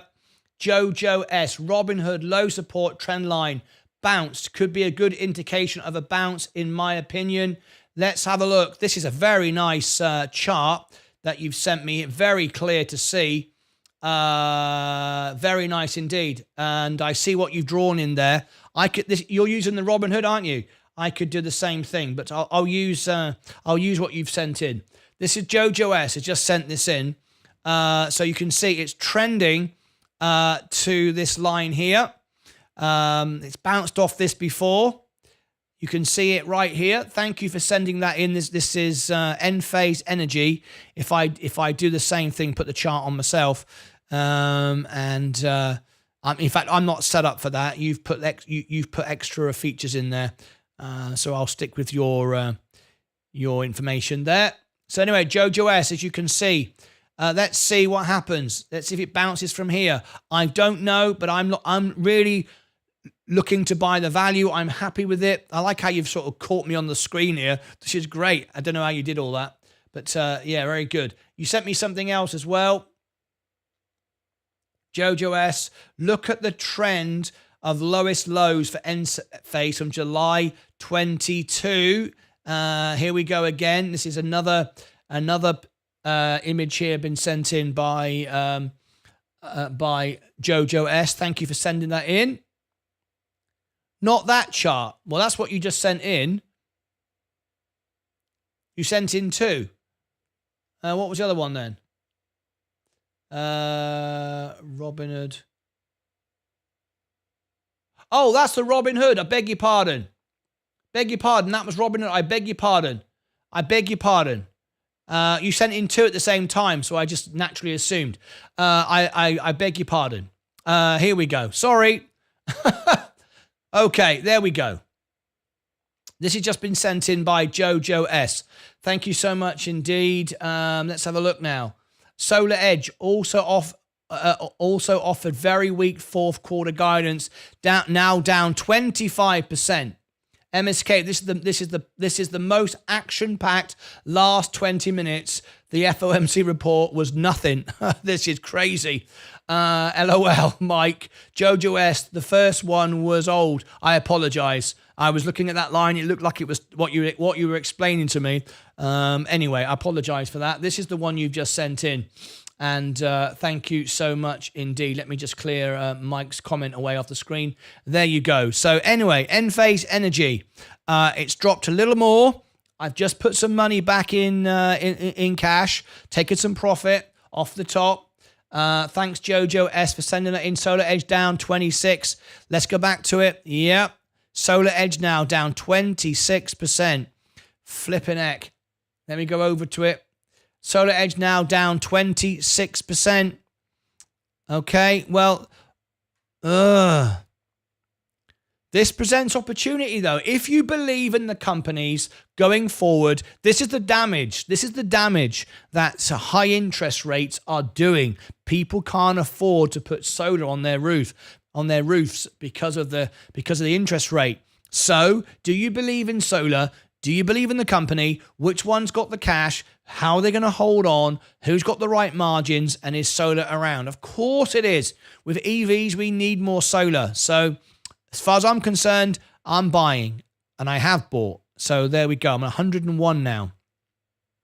I did manage to sell my Palantir. And it's hasn't really kept on going. I sold about 2% down, $13. That's all it was. So I've got some cash, but I'm not looking to buy any more. I will hold that $500. If I wake up tomorrow morning and we're at 50, I will buy the last lot, and then that'll be as low as I can get it. And by that point, I could be down average of about 95, maybe 90. Anyway, that'll do for me. I'm going to get out of here and put that video together. Thank you ever so much, everyone. Thank you very much to Jojo S for sending the links in.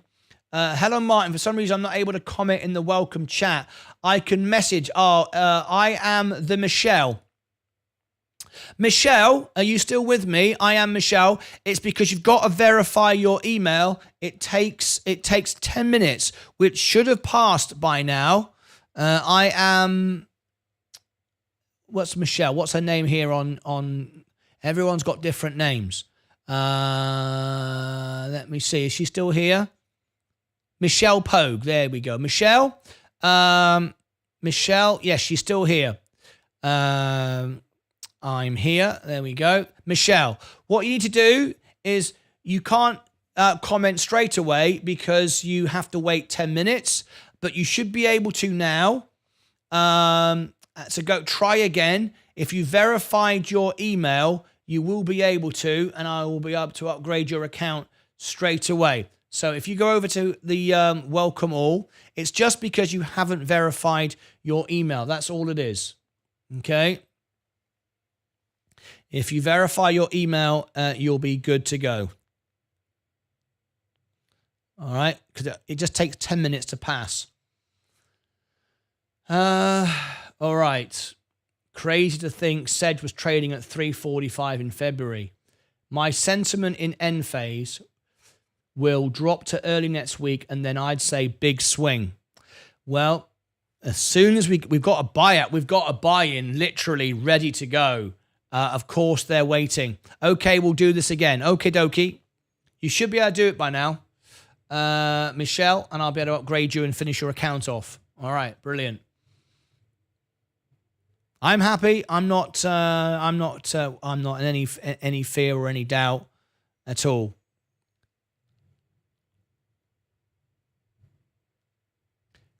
What's important is I've got dividend stocks in next tier energy. I've got Enphase waiting to recover. Said look, it's starting to recover. One will follow the other. Coca-Cola, I'm up 2%. I've got 11 grand there. I've got about 20 grand worth of Coca-Cola. I've got about 23 grand's worth of J&J. All pretty much now in the money. Kenview's going up. We're going to be all right. We're going to be okay. You just got to manage this and manage it, really carefully. I know I'm all in and whatever, but I've got to manage it correctly. Just waiting for Michelle, and then I'll get off. Michelle, if you can just go into welcome all, I will do your account right now, and then I'll get off. Just go into hello here, and you should be good. If I give you the link to welcome all, it will bring you right into here. Mark Saxby. Wow, what's Mark Saxby done? Yeah, I know. Oh, the price of... there's the link. If you click on that Discord link, it will take you right to welcome all. Okay. We are holding Palantir.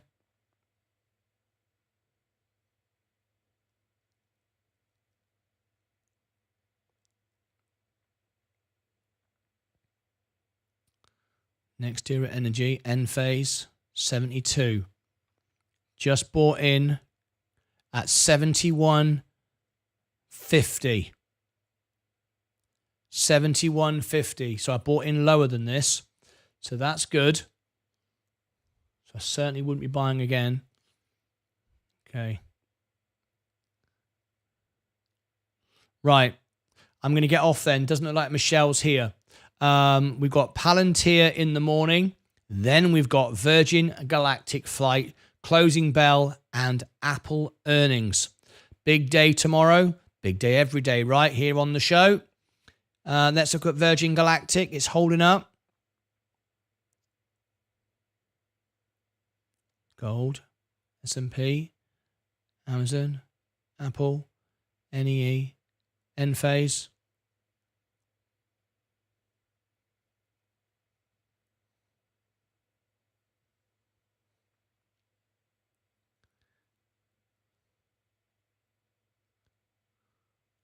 I don't even see Michelle. I don't even see Michelle in the server at all. Also, I am Michelle. Beg your pardon. She's called I am Michelle. Let's have a look. Let's see if I can see her in the server. No, she's not online. Oh, I am Michelle. There she is. I can see her. I can see her. She's just not speaking. I can see her. She's online. She's just not come into the server yet. Anyway, I'll just try and hold, because then I can get it all done in one go.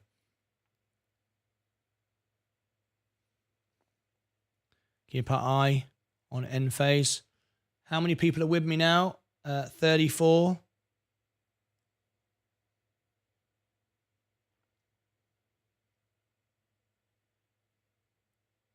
6771. I've got the Fed rate to put out. I've got the just listen to the mood at the end of a fellow Brit. I love hearing you say, I beg your pardon. So damn polite, mate. Just to lighten the mood at the end from a fellow Brit. I love hearing you say, I beg your pardon. So damn polite, mate. Just the way I'm born, mate. Just the way I'm built. I'm not really polite. Don't care. I couldn't care less. I'm an horrible person, really. Be careful with the margins, though, Martin. I understand. Just to lighten the mood at the end of the fellow Brit, I love hearing you say, I beg your pardon.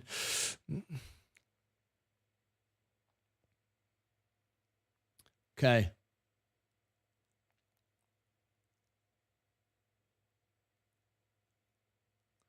All right.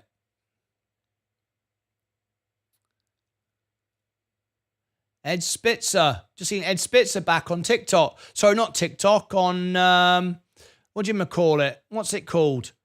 Ed Spitzer on, haven't seen him for a while. He's over there on Facebook in a minute. Sorry, not Facebook. He's on X. Just said hello. Ain't seen him for a while. Right. Michelle, are you here? I'm waiting for you. It's all about you now. I'm waiting for you. It's all about the members. I do everything I can to support and provide the best service possible. And that's exactly what I'm doing. Waiting for Michelle, but I can't wait any longer. I don't know where she's gone. I don't know where she is now. So I wish there was a way to communicate better with people. She's in the chat, but Maybe she's gone to answer the door. Someone's rung the doorbell and she's gone, hang on a minute, I can't be in two places at once. Michelle Pogue, are you here? I'm about to go. There you go. You watch. The moment I leave, this happened before. I roll the credits, get out of here, and then boom, someone appears, and then I go through all of it. Right, okay, I'm going to finish. Otherwise, I'll be here all night. It's 4 o'clock, and I've got the video to put out for the FOMC report. I've got the video. Oh, there we go. I'm not sure why I cannot comment. I will try again in the morning. I will do some troubleshooting. You just need to verify the email. But don't worry, don't stress. Do it in the morning. Take your time, and I'll be here live as always. I'm always here. I've got no life, basically. This is my life. I'll be here and I'll upgrade your account. Michelle, it's lovely to have you here. I have to say, we have to give extra love and time and attention to the ladies of the show because we don't get that many ladies. 99% are guys. So we've got the Queen of Soul, Brady, we've got Cherry, we've got Michelle. We've got, a few ladies. So it's very, very nice. We've got to take the extra time to respect our ladies. It's very nice.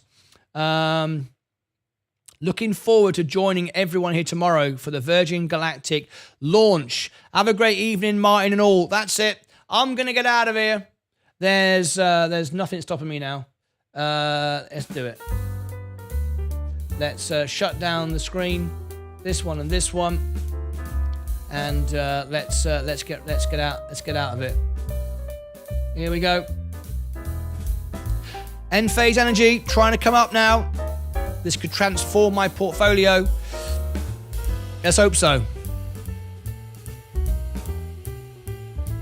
It's been tough trying to make any money. It really, really has. But there we go. Palantir selling off. Thank God I sold it. Anyway, that's it. Let's roll the credits. Let's get out of here. Thanks for all the super chats. Thanks for all the love, everybody. Appreciate it. It's another good show today. Members, Burke, Molakoglu, Cherry, Snowwolf, 99, Stephen Lewandowski, and that wonderful $50 super chat. Oh, that's more money than I earned in 3 days. Did you just assume our gender? Well, I'm assuming you're a bloke, Jojo S. You've got a picture of a bloke. Thank you. I will be here. I will be here. Brilliant. Thank you very much indeed. I look forward to seeing you on Discord in the morning just so I can upgrade you. Did you just assume our gender? Well, Jojo S, you've got a name called Jojo S and you look like a bloke, so you are a bloke. I mean, I don't know what to say. I'm not one of these new modern men. If you look like a bloke, talk like a bloke, look like a bloke, I don't know. I'm going to call you a bloke. All right. Unless you want to identify yourself as a fridge. I've no idea. I'm a bloke. Martyn, bloke. Here I am. I don't know. I can't get into all of that. That's too complicated for my brain, I'm afraid. But anyway, wonderful. XRP is the bomb. Shall we look at it? XRP. Yes. Up 61 now. $4. That's it from me. See you back in the morning. There's XRP, look. There it is. Looking good. Jojo S. You taking me down the road, didn't you? You taking me down the road. Hi, Josephine. Yeah, all right. Right, that's it from me. Take care of your money, yourselves, your crypto, everything else. Buy some more Enphase. Buy millions of it. Buy as much of it as you can just to make me happy. Take care of yourselves and each other. Bye-bye for now.